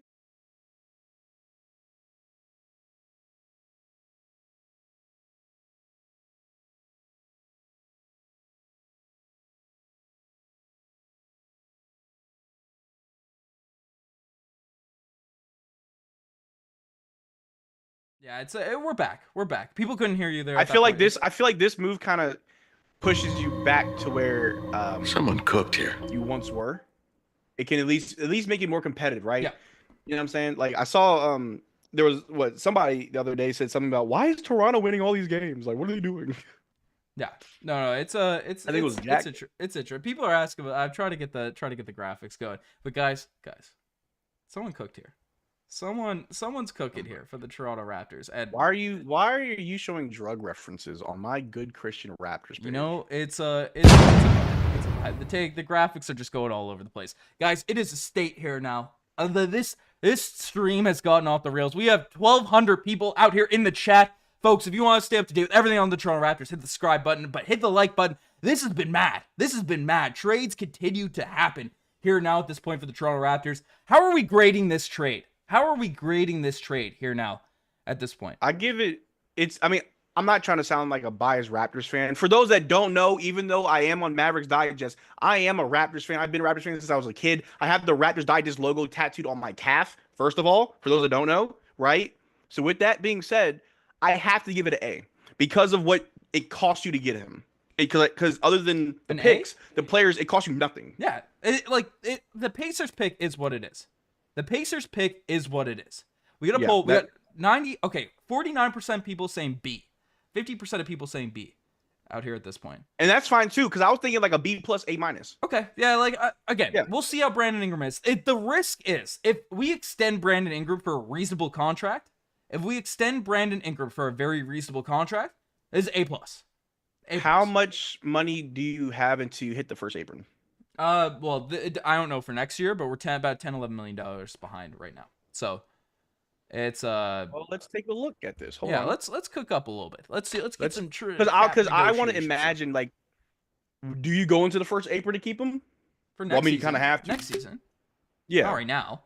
We're not in that. Well, situation no, right now. not for this season. I'm talking about for next season when you have to extend him. Yeah. Well, yeah, we'll apron it. I don't mind jumping some aprons. I wish my team did that. I wish my billionaire owners went into the aprons because now we're under the apron. Yeah, you know what, guys? I'm making this known here right now, chat. You can hear me, chat. You guys can. I'm saying this to each and every single one of you. As a proud Canadian, as a proud cell phone user, Bell, TELUS, the owners of Rogers Communications, whoever the heck owns the Toronto Raptors now at this point. I think Bell sold their stake. Rogers, you can increase our phone bills to keep Brandon Ingram if he's good at basketball. I'll pay an extra $5 a month to keep Brandon Ingram out here on this team. Throw a yes out there in the chat if you're willing to increase your phone bill by $5 a month to keep Brandon Ingram out here to pay that luxury tax. Throw it in the chat, yes or no. Yes or no, if you would pay an extra $5 a month to keep Brandon Ingram out here on this Toronto Raptors team. That's what I want to hear. All right, Ben, I have some questions about contracts that I know you would probably be able to answer. Maybe your chat can answer these. No. Because I really want to speculate on how much that you're going to offer him. But I'm looking at the payroll for the people are not happy with the they will be. Trust me, they will be. Just like how Mavericks fans don't want Anthony Davis, they're going to be happy he's I'm here. saying they don't want the phone bills going up. They don't want the phone bills going yeah, up. Duh. Like, Ben, what? You trying to be communist Russia? Stop that. For Brandon Ingram, I'll be playing the calm Soviet down out here on these streams. But so AJ Lawson's on a 2-way contract. Yep. Ulrich Chomsky? Ulrich Chomsky. 2-way contract. All-star, just so you know.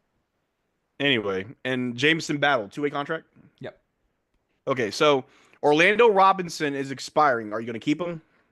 Yeah, I think he's just converted. He's on 10-day, so he's on 10-day. Oh, 10-day? Okay. Garrett Temple. Garrett Temple, he's the future of this organization, baby. I feel like he needs to be a coach. Like Garrett Temple's a great vet. He's played with Brandon Ingram as well. Actually, he had a very nice quote on Brandon Ingram, actually. But look, when the Raptors traded and they got Garrett Temple, I was like, he's never really going to play. But every team has that one guy at the end of their bench just because. The Dallas Mavericks, for a while, for last season and a half, we had Markieff Morris. If Markieff Morris ever checked in the game, things are bad. We also had Dwight Powell, but Dwight Powell's more of a case of emergency type player. I know y'all Canadians love you, Dwight Powell. I love Dwight Powell. I really do. No. I really do. One of our commentators while live called Dwight Powell our sweet prince. We love Dwight Powell. That's the old OG Anunoby nickname. That's the old OG Anunoby nickname. Rip. I lost my OG Anunoby jersey. How do you lose a jersey? I was celebrating actually with Chris Gallagher and Daryl Concha of Knicks Digest. Went to a Raptors Knicks game last year. We went and there was like a UFC fight. I didn't want to. It was a pretty rowdy bar we were in, so I didn't want to have my OG. I was wearing a Raptors jersey. You know, I didn't want to. I'm not used to the. I didn't want to get it dirty, so I lost it. I'm not used to the States, Marcel. It was the winter. I had my jacket and stuff. I'm not trying to risk anything down there in the mean streets of the USA wearing a Raptors jersey. You were in New York, bro. You were in New York, whether you had the jersey on or not. Like, you would have got robbed. Yes, you know, I actually got robbed. You're in New York. But anyway, do you bring back Garrett Temple? Do you let him retire? He's 38. I mean, is this what we're talking about here on this No, but because I want to talk about the money. Like, that's what I want to see, because obviously you need to re-sign Brandon Ingram. The discussion until we know how much they offer him, because we know that Jimmy Butler got his extension right away, which was a gross overpay, a absolute disgusting overpay for Jimmy Butler at 35 years old, $121 million. They're doing 17 points per game. People aren't realizing. And he's regressing. He is not the. He's always hurt. I don't know. We'll throw that. And if he doesn't get his way, he acts a fool about it. I've been a temp on Warriors Digest, so I can't rant. I can't yap about that team too much. So Garrett Temple, he's 38. He probably retires. You bring him back as like an assistant coach or to work in the front office. I don't know. He's a cool guy. Yep. Cool. Yep. Davion Mitchell. Are you gonna resign him? I don't know. He's a cool guy. Actually, let chat. Let us know. Yes, no. Do you want to see Davion Mitchell back with the Toronto Raptors? Spam it out there in the chat. Let us know. Let us know right now. I say yeah, because what? He's 20. He's 26. He's 26. So how much more improvement can he really do? But he still is a good defender. Yeah. Someone may try to throw him a bag. I mean, he's making $6 million this year. Like. Maybe. Yes, no. I don't know. I think he'll get paid somewhere. I think Davion Mitchell's good. We do have Jamal Shead, who is legit. So people are spamming yes. People want Mitchell. I haven't seen one. They want Davion. Yet. Off night. The thing about Davion Mitchell though is we do have Jamal Shead out there. That's going to need minutes. We have Immanuel Quickley out there. And it's going to be interesting to see who we draft. But people love Davion Mitchell. I love Davion Mitchell too. Like, I don't. Okay. I'm not. So let's assume you bring back Davion Mitchell, right? Yep. Let's assume you bring back Davion Mitchell. Let's say you give him 3 years, $24 million, $8 million a year. I'd be cool with that. I'd be cool with that. Cool. And then there's Chris Boucher, who is making $10 million, about to be 33 though. So do you give him more than his last contract? Do you think that slingshot jump shot is getting worse? At like hold 50? on.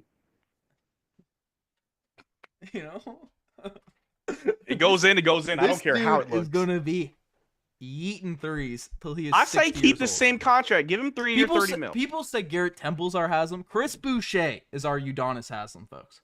Chris Boucher is our Udonis Haslam. That's a man. Udonis Haslam was on the roster just to get paid for the last like 3 years. For vibes.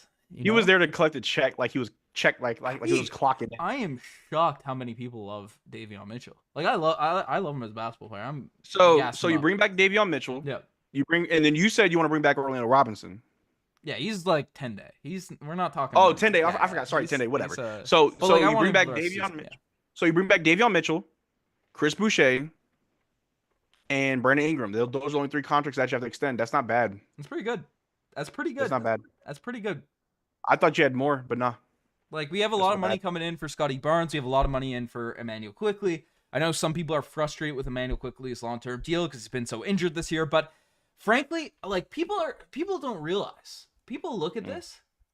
I need the chat to see this. I need Raptors fans to just kind of look at this and tell me, chat, you don't get little butterflies in your chest. You don't get that little shot of adrenaline going through your veins seeing this lineup here right now. Tell me you see this lineup and you're just not like, whoa, okay. This just got real. This just got that's kind of a filthy team. Like, I like it. I do like it. Let's not get too crazy here right now. And hold on. And how old is Brandon Ingram? 27. He's 27. He's a year older than Davion Mitchell? Yeah. Like, Brandon Ingram's a youngster. He is a youngster. That's nice. That's me nice. you look at that I lineup like that. and you don't tell me like, oh boy, that's a team. That's a team. The real question is That's a team. the real question is Who Ben. needs picks? Who needs picks? I don't need picks. Here we go. I don't need them. Here we go. Who needs them? We got one this year, folks. We get Cooper Flag. I don't know who's getting The real benched. question, Ben, is how's Darko's coaching been? Because I have not been paying attention. Is he doing better as a coach? Because you can have a great roster, you better have a great coach. So, as with any team that's struggling, there's a split out there in regards to the evaluations of Darko Rajaković. That's just kind of how it goes. Some people are very happy with him. Some people are very disappointed. I am in the camp of Darko Rajaković. Yes, there's some out of timeout stuff that's weird. He doesn't call timeouts at the right time. Jason Kidd does the same damn thing. You know, he's not Eric Spoelstra or Ty Lue with that quick, effective timeout calling. That stuff comes. That stuff comes with experience, all that type of stuff. His rotations, some people don't like his rotations, but I think they're perfect for a rebuilding team. Because he lets the young guys cook a little bit, even when they're struggling, and then they end up they play. And then, of course, if you do that for young guys, sometimes they just suck for an extended period of time. But you got to take that for a younger team. They need those reps. It's not Nick Nurse giving them 2 minutes and then just taking them out. Anyone that's hoop knows, you can't really do that. I'd be remiss if I only got 2 minutes a game. I need my 40 to get my Listen, that's how it is in Toronto. Like, we got Jaden Hardy. There'll be games where he plays 6 minutes. I'm like, where was he? Oh, he had 2 turnovers. Did he play through it? No. Oh, well, all right. Yeah. It is what it is. It is what it is. But we'll see. Because the team just hasn't been good enough for Darko Rajaković to be really evaluated out there on the wins, out there on the losses, all the outcomes of games. And sometimes it feels like Masai Ujiri's calling in from an airpiece, and he's just like, hey, take Chris Boucher out of this game, so we lose. It feels like that's sometimes the case. And that's Jonte Porter making all the plays. Jonte Porter is making the calls. Him and Terry Rozier. And a part of it too is Scottie Barnes, because again, I'm not. There's some people. There's like parts of the fan base that just glaze Scottie Barnes to death. There's parts of the fan base that just hate the guy. It's very much like a polarizing kind of play. That's really It's weird. really strange. I love Scottie Barnes. I think he's going to be a phenomenal basketball player, but you have to take, some of his things. He turns over the ball way too much in the clutch. He is not that guy in terms of creating his own shot yet. Like, he's very forceful. He can finish around the paint really well. When he attacks the basket, can be nice, but sometimes he takes those like weird kind of fadeaway shots. He's looking for calls. He's a bit silky with the referees. That's just what comes with it. It's experience, whatever. I'm not stressing about it, but that's a part of why the Raptors have struggled closing games, and that's where Brandon Ingram can come into play so well for the Toronto Raptors. Because, again, RJ, Scottie, even like it's weird to say, Gradey Dick, they're all slashers. Like, it's weird to say, but Gradey Dick has such a nice first step and finish at the rim. He's not creating a ton. Like, he can hit pull-ups off of down screens and stuff, curling off those actions and hitting those shots. But rarely are you seeing those Kawhi-esque like 1-2 dribbles, those DeMar DeRozan-esque 1-2 dribbles shoot over some, which is so important down the stretch of games. IQ, haven't seen enough of him play just yet, but he is a phenomenal shooter. But again, we've seen it with Kyle Lowry. Found a way to get the right shots. He had that sort of step back right there, bang. But Fred VanVleet, it was a bad case of a small guard, always getting blocked, never able to get his own shots, all at those types of points. So Immanuel Quickley, haven't seen enough of him in late game situations to really evaluate his ability to get those clutch shots off during those crucial moments of the game. So Brandon Ingram is a guy that has size, he has length, he's able to knock down those middies, he's able to create his own looks. He is a piece that really can provide an added dimension that's desperately needed for this Toronto Raptors group. And it's a guy that we haven't really had in a very long time. Like, I think Kawhi was our last, to like a micro extent, Gary Trent Jr. was that guy, but of course he was very inconsistent, ups and downs, all those types of things. Love Gary, but it's the first guy since Kawhi. DeMar DeRozan was one of these guys too, but that really you could rely upon to create his own shots, to get those looks when they are needed. So I think Pascal Siakam? Like, Pascal Siakam is cut from the same cloth like a Scottie Barnes. Came to the league as a slasher, aggressive, has great footwork, great body control, different things, can get your own looks. But nothing comes easy for Scottie Barnes. No, you don't get easy looks for Pascal Siakam, for Scottie Barnes, for Fred VanVleet, all these types of guys. Even RJ Barrett, a lot of his shots are just, using that strength, using that work put in the weight room, and just banging his way out there into the paint and finishing around the rim. So Brandon Ingram provides just a whole different kind of style of offense for the Toronto Raptors at an elite level that we haven't really had in years now at this point. So that is very, very intriguing, positive, and, good looking for this Toronto Raptors group. I'm thinking, Ben, that you're years from it, but you have the pieces, if developed rightly. Yeah. Maybe if you go and get maybe 1 or 2 more pieces, you could compete with Boston. I walk with me. Walk with me. I'm walking. I'm sprinting. I'm in a full tilt cardio workout. Hear me out. You got IQ at the 1. Yep. No. Scottie at the 1. Okay. You put IQ to the 2. Okay. Because Scottie got court vision, but you got IQ at the 2. Right? Scottie be happy to hear that. He'd be happy to. Yeah, he'd be happy of course, to hear because he loves playing point guard. He'd be happy to hear that. Yeah. You put RJ on the other wing. Yep. Of course, you got Brandon Ingram at the 4. Chris Boucher at the 5. I mean, Poeltl starter. I love Chris Chris Boucher. Hold on. Of course, but I'm saying that's a lineup if you want to play 5 out. That's a line. Oh, for sure. Chris Boucher can play center, folks. That's what I'm saying. But he can also space the floor. Now, on paper, it looks good. Nasty. On paper, it looks good, but you have to be able to make it work. So many people in the chat, I keep saying, how is this a good trade? Did you want to keep Bruce Brown and Kelly Olynyk? Is that what the Raptors fan base has come to? Why do I have Brandon Ingram? I wanted Kelly Olynyk. I feel bad for Kelly Olynyk. I feel bad for Kelly. I do too, because you brought him back home and kicked him out. There's a quote here from Lindsey Dunn, who apparently got in some beef with a fan because she was standing in front of him during fan day. What, his mama? No, just say pa. Okay, that disappeared. Basically, my whole life growing up was the Raptors. That's what Kelly Olynyk said. At least he got to play for us. I heard his mom was like super happy that he was home. Yeah, like I feel bad. I feel bad for this. I had to charge my camera because I'm gonna do a video after this. I have to be up at 7:30 in the morning tomorrow. I have to be up at 6. What are you complaining about? You know what time I wake up? Yeah, you wake up at like 11. Yeah, chat. When I'm up early on the weekends trying to get content together and I have a question for Ben, I have to literally wait 5 hours for him to wake up. He is 2.5 hours ahead of me. We're not in the same time zone. Newfoundland. He is 2.5 hours ahead of me. No, I don't actually wake up at that time, but I start my work day at that time. I go for my run in the mornings. I go for my run. Anyway, Ben, you want to see this wave check? I got the do-rag. Wave check on stream. Do you have hair right now? It's crazy. Like I'll be walking around with a do-rag and people are like, yo, what's your wave check looking on? You know what I'm saying? Got that wave check, absurd. You feel me? Well, I didn't have my headphones in. Are you outing my my sleep schedule? You ready? I'm ready for a Bron James-esque hairline right now. Jeez. Swimming. Oh man. It's really just for comfort. It's just for comfort. No, that's valid. I had mine on before the stream, but it's disgusting. But no, I like this trade a lot for Toronto.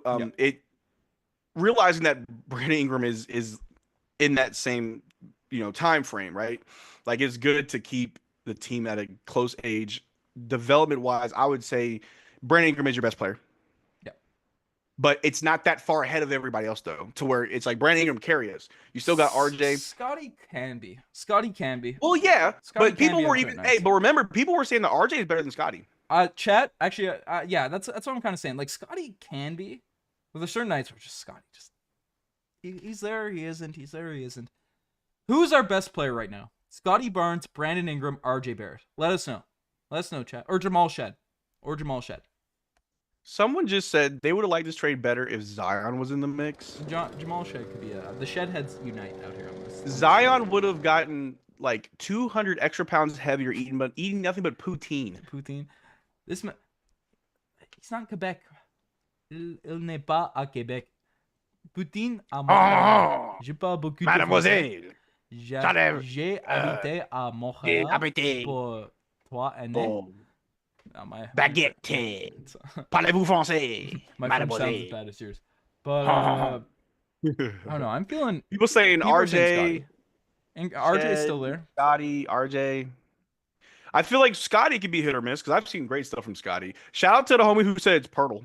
He's a real Honestly, ball he's knower. our biggest, most impactful guy for winning. That's something that There was a stretch where Poeltl was popping off, and I Oh, was whoa, like, whoa, whoa, whoa, whoa, whoa, hold on, whoa, hold whoa, on, whoa, hold on. My whoa, phone just went whoa, off. My whoa, phone just went off. whoa, whoa, whoa, whoa, whoa, whoa. Wow. Wow. Wow. Okay, chat. We have a Shams bomb. We have a Shams bomb. I hate it here. I hate it here. I hate it here. I absolutely hate it here. That is As a Barrett fan, I'm ready crazy. to crash out. That is crazy. That is crazy. That is wow. That is such a good deal for wow. So, That's a great I deal for trade both you teams. Luka Doncic, but I can't get Dalton Connect. That is okay. Get out of here. We need to show people this first. The Lakers just traded Dalton Connect, Cam Reddish, and a 2031 first round pick and a 2030 pick swap to the Charlotte Hornets for Mark Williams. Wow. That is so that's so many assets. That is crazy. I was wondering why my phone was going off. I didn't think nothing was happening. You know what happened? They thought they were gonna pluck away Jakob Poeltl from us like a dying bird. Yeah. They're gonna pick us apart. Mark Williams. Hey, go ahead, throw up Mark Williams stats on the screen. Oh my god! I'm sitting here like, who is this kid? Oh my god! Oh my 7-footer, 7-footer, averaging 16 and 9. God dang, my boy, I'm not familiar with your game. You're in your third season. God. Oh god! Wow. Luka likes to throw lobs. Wow. Okay. Mark Williams is good. Yeah. Folks, I do want to say this. Check out Lakers Digest. If you're a fan of Toronto sports, we do have a closet Raptors fan. Open Raptors fan covering Lakers Digest. But Nikki Goss, check out Lakers Digest. But that trade is crazy. That trade is crazy. Oh my god. This is without a doubt the most insane trade deadline of all time. It's wild, this but is the like most insane trade deadline of all time. If we look at the track history for the Lakers, Ben, we shouldn't be surprised. When was the last young player they drafted that they kept? I mean, you just got Brandon Ingram, who they drafted. Yeah. They don't keep their young players. But they just take the Dallas Mavericks young players. I don't care that you're my boss. Watch your mouth. Luka Doncic, that's crazy because like that package should have went to the Mavericks. Instead, they got like one of the best young centers. Exactly. The Hornets got more for Mark Williams than than what the Mavericks got for Luka Doncic. Doesn't make sense. I'm giving titles for Lakers Digest. Yeah. Anyway, chat. No, yeah, this Mark Williams fellow, 7-footer. He's only in his third season, averaging 16 points, 9 rebounds, 2.5 assists. He is shooting 59% from the floor, which is very good for a center because it's obviously at the rim. His free throw percentage is also fairly well. He doesn't get fouled a lot. He averages about 4 attempts a game, shooting 77% from the free throw line. Wow. 1.2 blocks per game. Wow. 3.4 offensive rebounds is really good. Yeah. Man. Yeah. Chat, are you clicking on the NBA's horrified of what just happened? Nick is telling me to make a thumbnail while I'm on live. Nick, do your job. Do your job, Nick. Jesus Christ. Leave me alone. No, I'll cook you up a thumbnail. He's telling me to wrap the stream up. We're not wrapping the stream up. Hold on. Do you realize this is the second center that the Hornets traded this year? They traded Nick Richards. Buster. Yeah. Buster? That's what I call people I don't know their name. I call them scrubs. Okay, they could be nice. Buster can be like a nice thing. It's interesting, because Mark Williams is also a young guy. My phone keeps going off. I'm making thumbnails on stream. What is happening today? 2031 unprotected first round pick and 2030 swap. That's phenomenal deal for the Hornets. Shout out to the Hornets. That is a phenomenal trade. See what happens when Michael Jordan steps away. Their new ownership or their new GM. I forget his name. They're trying to fix the team. I forget his name. Their new ownership is so good. They're trying to proper. fix what Michael Jordan ruined. Yeah. No, it's what's Dalton Connect's a good pickup. That's a good player to pair alongside LaMelo. And hold on, LaMelo Ball, Dalton Connect, and Brandon Williams. Is that his name? LaMelo Ball, Grant Williams. He was on your team last year. No, not him. I'm thinking about someone else. Who's Brandon Miller? Brandon Miller. That's him. I'm sorry. Brandon Williams on the Mavericks. Yeah, Brandon Miller, Dalton Connect, LaMelo, shooters. Yeah. You got more shooters than John Morant. Like, come on. So Nick is texting me. He had 2 videos chambered. 2 videos. Oh, gotta push him back now. Now they're both relevant because they trade for a center. Sure. Yeah, it's how the trades work. Traded line go crazy. I'm outing you, Nick. I know you're watching. You should have been on the stream. Should have been on the stream. Guys, this has been an electric stream. We had 1,200 people in here. I sent a link. So I sent a link to Mavericks Digest and told him to come in here and troll. Let's go. When'd you do that? Like when I first got here. No one's been trolling. No one's been trolling. Nope, they've been hanging out. People, I love all the Digest communities. Is Mark Williams worth that much? I would say it might be an overpay, but it's an overpay. The Lakers are desperate to win while they have Luka and LeBron here now. Yeah. Because I think the Lakers are the 5th or 6th seed. They're trying to make a push. Yeah. They're trying to make a push. Because I don't know how true this is, and obviously, Ben, I will have to make a video about it. It was reported yesterday that there are no clear indications that Luka will sign an extension with the Lakers. Now, who knows? I don't know how true that is. But if that's the case, if you can win before his contract, because he has 1 more year on his contract. Yeah. If you can win before he's a free agent, that's more reason to keep him. Yeah. Or more reason for him to stay. Yeah. No, it's Ooh, Cam Reddish was also in that package too. No, Cam Reddish kind of I'm so happy for the Hornets. I'm so happy for the Hornets. And I'm so for the Lakers Digest. Wow. The views. Yo, shout out to Lakers Digest. I'm proud of them. Remember where they were last year? Remember that channel last year? I remember it. I got that channel to 1,000 subs, went to Panama, and didn't get back on that thing. Nuke. People who are mad at me. There's chat, 900 people in here. You will see me pop up on different Digest channels. You will see me pop up. Mavericks Digest, I'm gonna sneak in some Raptors propaganda. I'm not a fan. They really traded Dalton Connect over Bronny James. That's crazy. I'm not a fan of other teams. I'm a Raptors fan. I've been doing this for 8 years, but I want to grow a company. So some channels need boosts. So it's. I low key want to do a Blazers Digest. I'll cover the. Do it. They're good now. I'm covering the Kings. I like the Kings. They're my. I might. Yo, Ben, we may need to talk. I might do the Trailblazers Digest, but I may have to go green screen because I'm not taking this down every bit. You got a green screen. I know I do. Courtside Digest. That's what me and you. We got to actually make those videos. Man, we got to bring that back. We got to do a lot of work. This is fun. I forget how fun duos are until I do them. You know.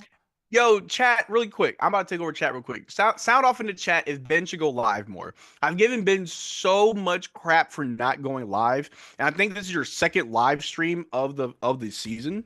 Yeah, it's. Do I go live more? Do I go live more, chat? Do I go live more? I think so. We'll see. Someone said, Marcel, what happened to MFFL? I still love the Mavericks. I'm still a Mavericks fan, but I would love to cover another team. The Trailblazers would be pretty fun. I wouldn't have a lot of passion in it, but it'd be fun. Yeah, they'd be fun. I like yapping. I like yapping. Yapping a bit of hoops. People saying, yeah. Ben should get a haircut. I do need a haircut. Shout out Doreen. Yeah, no, see. Boucher bomb? Whoa. There is no Boucher bomb. There is no Boucher bomb. There's no. As of right now, there's nothing on Boucher. I don't have an update. Okay. Yeah, I saw it in the chat. And look, chat. That Matucci guy is trolling you. There's nothing on Boucher. I've seen a couple Bouchers, though. Back-to-back Bouchers. It's the same person. No, but different people Bouchers. How about Spurs Digest? We do have the Spurs Digest Center of Stars. I won't pop up on that. If you guys know Habs Digest, the guy in Habs Digest on Spurs Digest. It's a family ordeal here.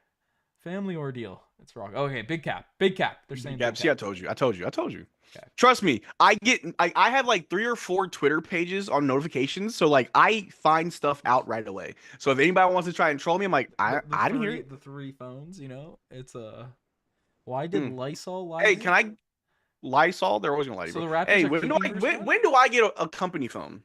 Company phone? After I get a company phone. You have 2 phones. No, I got rid of that. Was my So folks, that's why the number doesn't work anymore. Yeah, I used to work at NASDAQ. I used to work for the NASDAQ. That's right, yeah. I was a software engineer. I dealt with sensitive data, and now I deal with YouTube. Let's go. I get to do this. We get the ball. No, yeah. We get the ball. But whenever I go live on Raptors Digest, every now and then someone will try to punk me with a trade. I'm like, I didn't hear it.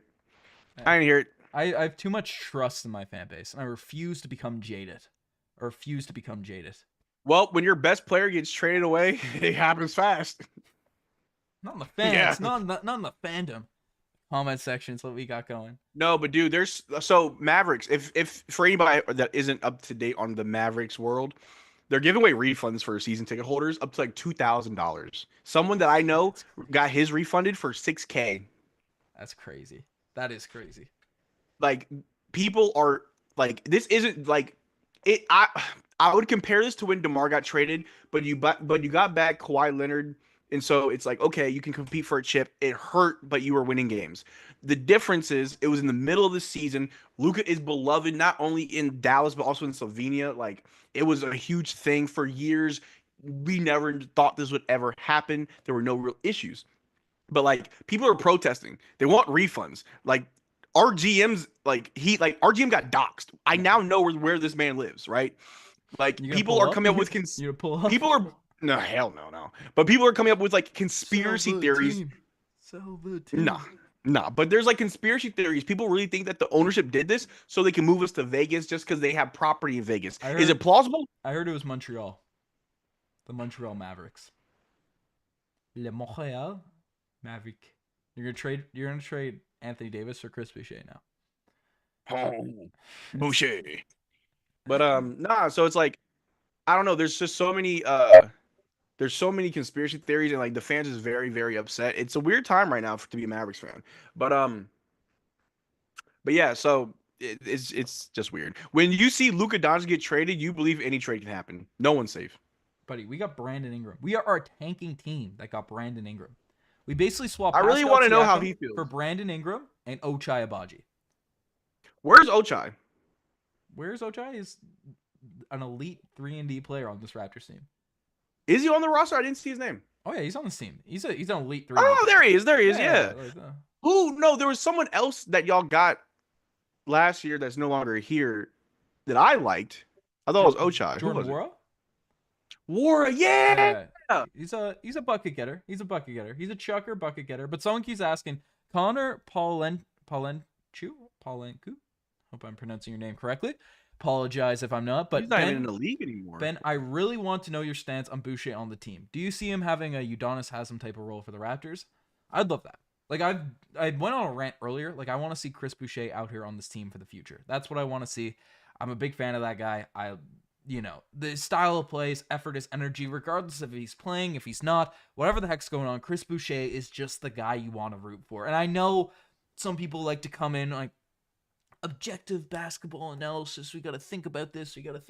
Ben, you're too delusional. You like our players too much. Yes, I freaking like our players too much. I am emotionally attached to the Toronto Raptors. I watch all the games, even if they're winning or losing, whatever the heck's going on. Like, I'm following this team 24/7. I talk about it twice a day. Like, I care about the players that are out here on this roster. So, I want him on the team. I want us to be good, of course. So logically, it might make sense. Hey, tank this here, especially where Boucher. Every time the man plays, this team is so good. Like, we win, so we're not getting good draft picks. But I don't know. It's I want him on the team. I want him on the team for the future. But I'm not that much of a delusional guy to say if he got dealt, like bring out the pitchforks for Masai Ujiri. That's not what's happening. So. It's do you think we can trade Boucher for Zion? Like, again, that deal's on the table. You accept that deal. But it is what it is. Oh, and the Shead deal came in from the Shead deal didn't come from the Pascal trade. Shead, Ochai, Jacoby all came, and Ingram came from the Pascal trade. Shead did not. I don't believe. Do you think that the Raptors waited too long to trade OG and Pascal? Or do you think it was at the right time? I mean, they probably did, but they got good hauls from them. Like now we know the official hauls. RJ Barrett. Also, y'all were not going to pay OG that much money that he got in New York. OG Anunoby, love that man to death. You know how much I love that guy. I got his jersey 2 months into him being on this team. Loved OG Anunoby. Overpaid. $45 million is the most ridiculous amount of money for that man I've ever seen. Like that is overpaid. He's injured a ton. He doesn't create his own shots. I've loved. He plays great defense. Like you're paying for his defense, but like you said, name a playoff run that he was healthy for. People mentioned, I think it was Charles Barkley when you traded OG to New York. I think it was Charles Barkley. Someone was like, "Oh well, he was playing great defense for the Raptors when they won a chip. He was injured for that run. What are you talking about? Yeah. He didn't play." Yeah, no, and we have a super chat coming in before I.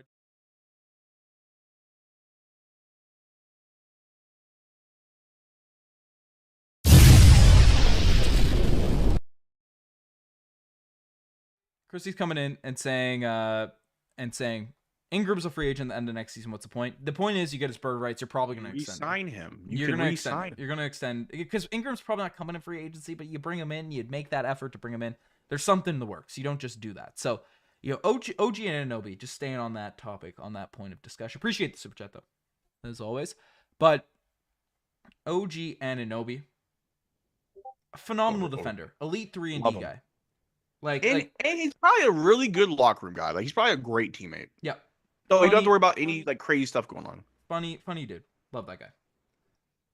He's not creating his own shots. He's not doing his own thing. Like it is what it is. $45 million per year is too much. He gets injured at the worst times. At the worst time. It's like if he was always healthy, sure. But the injuries on top of it make it super dangerous. But we have another super chat coming in.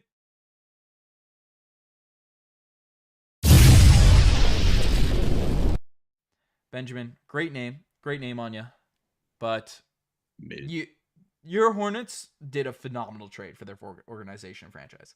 That team is in a very, very. When the new GM can you Google the name of their GM because I made a few videos on court side, like phenomenal what that man has done for that organization for Jeff trades. Jeff Peterson and their new ownership, like they have things on the right track there. Things were in such a dire place for the Hornets like a season ago. The fact that you guys are now actually able to accumulate draft picks, accumulate star play, like future assets, like a pick swap in a 2031, like that is huge for the LA Lakers. I know they have Luka. I know they're going to be good for a long time. It's the Lakers, but that's very great value for Mark Williams, who is a high potential dude. It's good for the future organization, whatever. He's still young and developing, and he's developing pretty well. Yeah, but you get Dalton Connect in there as well. You might. But the question is Mark Williams starting? Yeah, he's a starter. Mark Williams is really good. I'm not. But the reason why I asked that is because when you watch the Lakers and some of the teams that they've struggled against, like the Kings, so you're gonna put Mark Williams as your starter against Sabonis, or you're gonna put Mark Williams as starter against Jonas Jokic, who torches the Lakers. Jonas Valanciunas, actually, and we do have another from saying hi, Marcel. Hey, Jaden. I miss you too, man. Look, I am an OG. There's a lot of people in the chat who just don't know. Should I show my tattoo? Yeah, do it. I got to stand on my chair. Unless we're going to get nudity demonetized or something. Which leg is it on? Hold on. I got to like stand up. Unless you got a picture of it. I do have a picture of it. I have a picture. Well, you got it. Oh, wait. Here, let me hide these screenshots. Look at that on the That's calf a Raptors meat. Digest tattoo right there. Raptors Digest tattoo. I've been about. You want a job at Digest Media? Get a Raptors Digest tattoo. I'm the only person on payroll that never applied. That's true. Never had an interview. That's a lie. I never had an interview. Nikki, you didn't know I was a part of the. You didn't know I was a part of the team, bro. To be fair, I had no idea Marcel was on. I just showed up one day. I was like, "What's up?"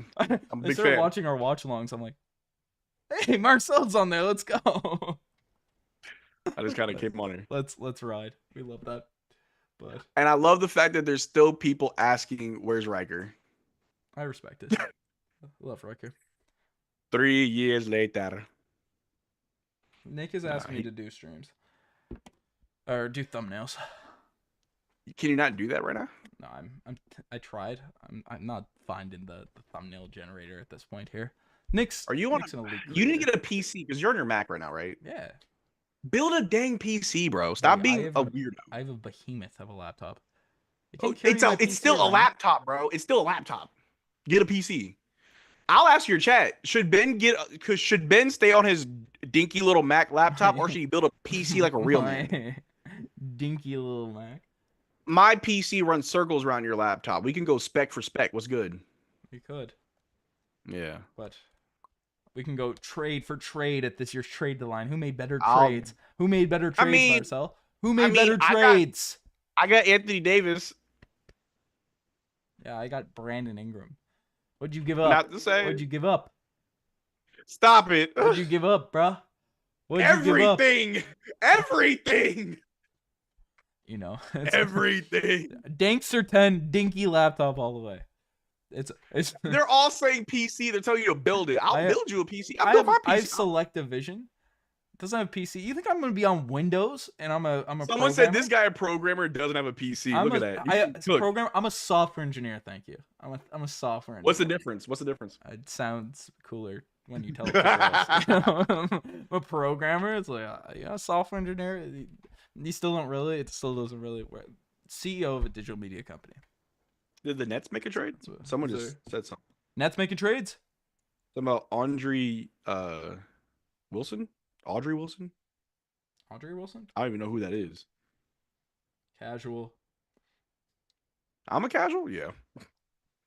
But anyway. That's crazy. Dalton Connect. I will say that some teams got fleeced this year. For sure. Which ones? Which ones? I have to look at. Okay, I'm not going to say the Mavericks. I'm not going to say we got fleeced because I'm happy with Anthony Davis. Like I said, give me more. If you're going to trade Luka, give me more first round picks, bro. The 2029 first round pick. What am I going to do with that? It's like in 4 years. But anywho, NBA trade deadline. I'm gonna look up all the trades that I've gone through so far. The Jimmy Butler trade is really weird because I don't really know who won that trade. I think it was just a shuffle. It was just a shuffle. Connor Poeltl. I'm recruiting. I'm on my recruiting. We have a recruitment tab on the digestmedia.ca website. Tell him to apply on there. We do have a Magic Digest, but we're always building out the teams. We want to build out these squads. It's a channel that's in growth stage right now. So it's tell them to apply. Connor, if you're watching this, we're hiring. We're doing a lot of recruiting.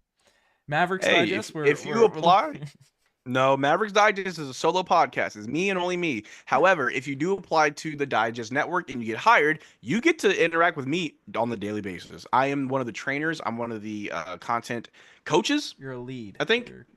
I'm a content lead. I help a lot of the new guys get started and kind of get used to being in front of the camera because there's so many people that join and they act so uptight on camera like it's professional. And then I show them one of my clips where I'm literally just BSing the entire time for 8 minutes. Like have fun with it. Yeah. But anyway, so if we look at the trades that happened, so on February 1st, the Clippers the Clippers received Drew Eubanks and Patty Mills. The Jazz get Mo Bamba, PJ Tucker, a second-round pick, and cash considerations. That's not really a big trade. That was literally to put the Clippers below the first apron. That's all. It was a money move, and it was smart. Mo Bamba kind of shocked me, but PJ Tucker did not because PJ Tucker has been shopped for 3 years. Then there's the Mavericks trade, which, yeah, you can call it a fleece, and I wouldn't be upset by it, but I got Anthony Davis. Riker R is in the chat. He's still in Josh's basement. It's been 3 years. Riker is alive. Someone made a fake Riker account. I love it. All right, and then you got the. All right, so let's talk about the De'Aaron Fox trade. Does Nick throw breaking in front of his title? Does who? Okay, never mind.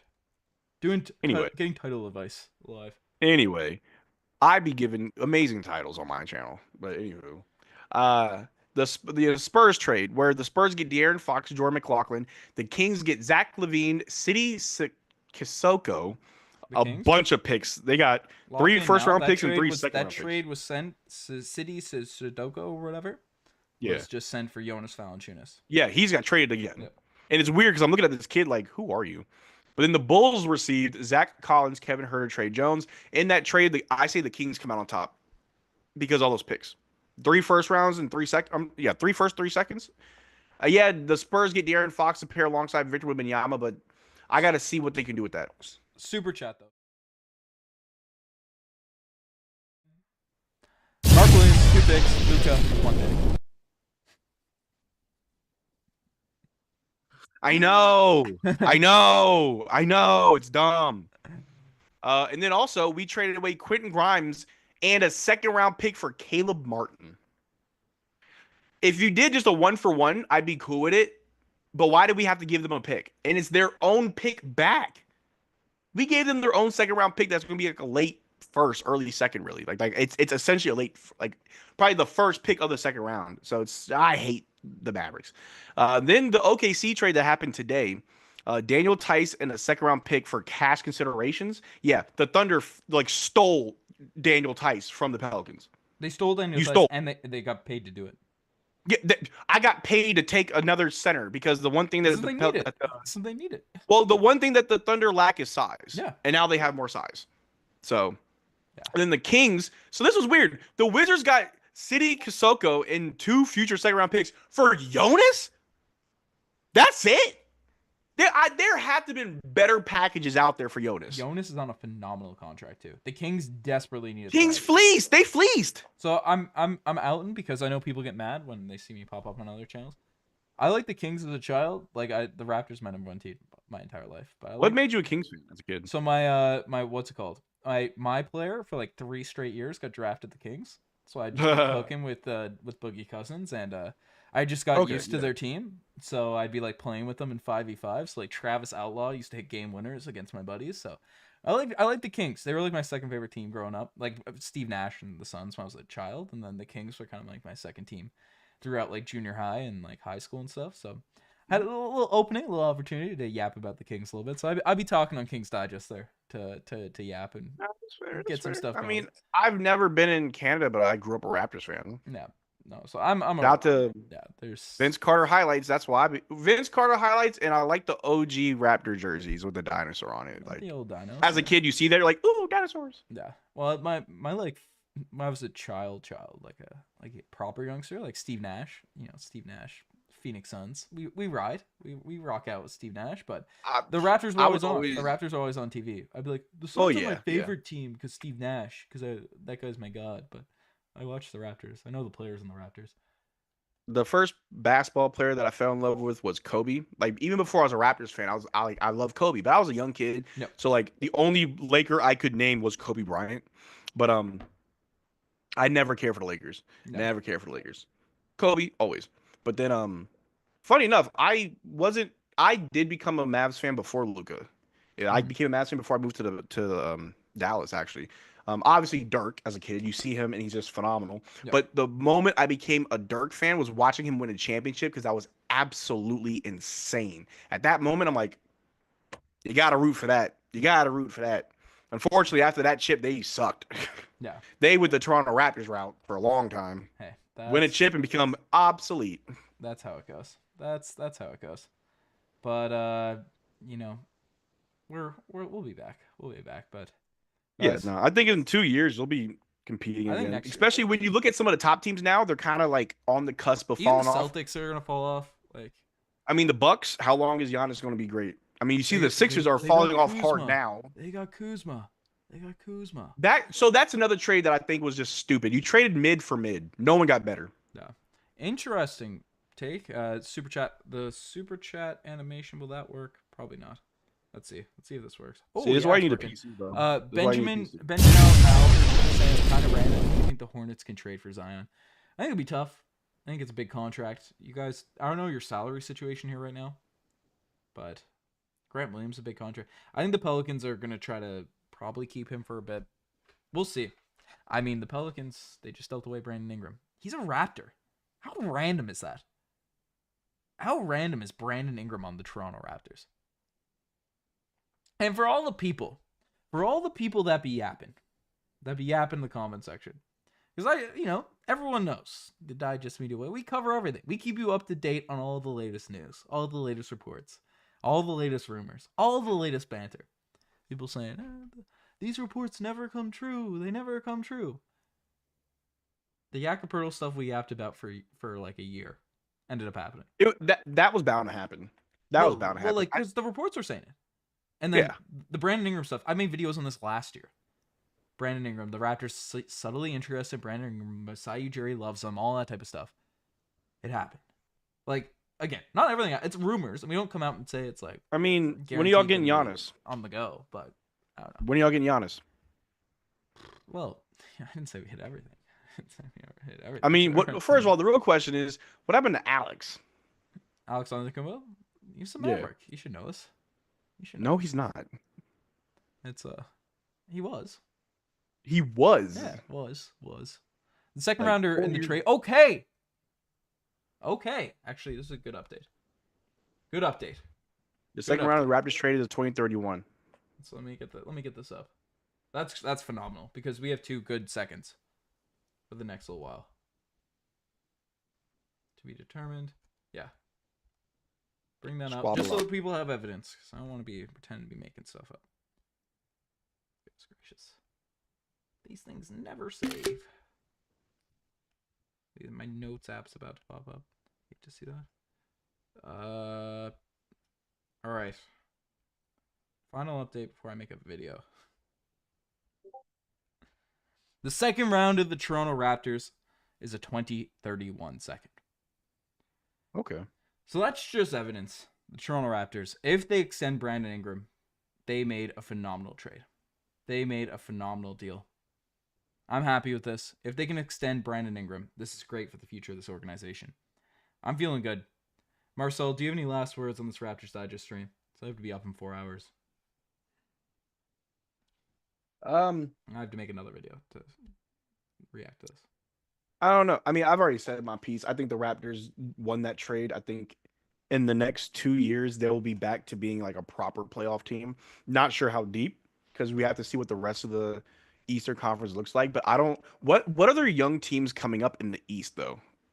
I'm in the West, and that's all I've been focused on. But when I look at it, the Magic when healthy. Yep, the Pistons. The Pistons have gotten better, but the Heat are going to, dissolve. The Bucks are going to get older. The Bucks continue to get older. They don't get any young players. Yep. The Pacers are young, and Rick Carlisle's a good coach.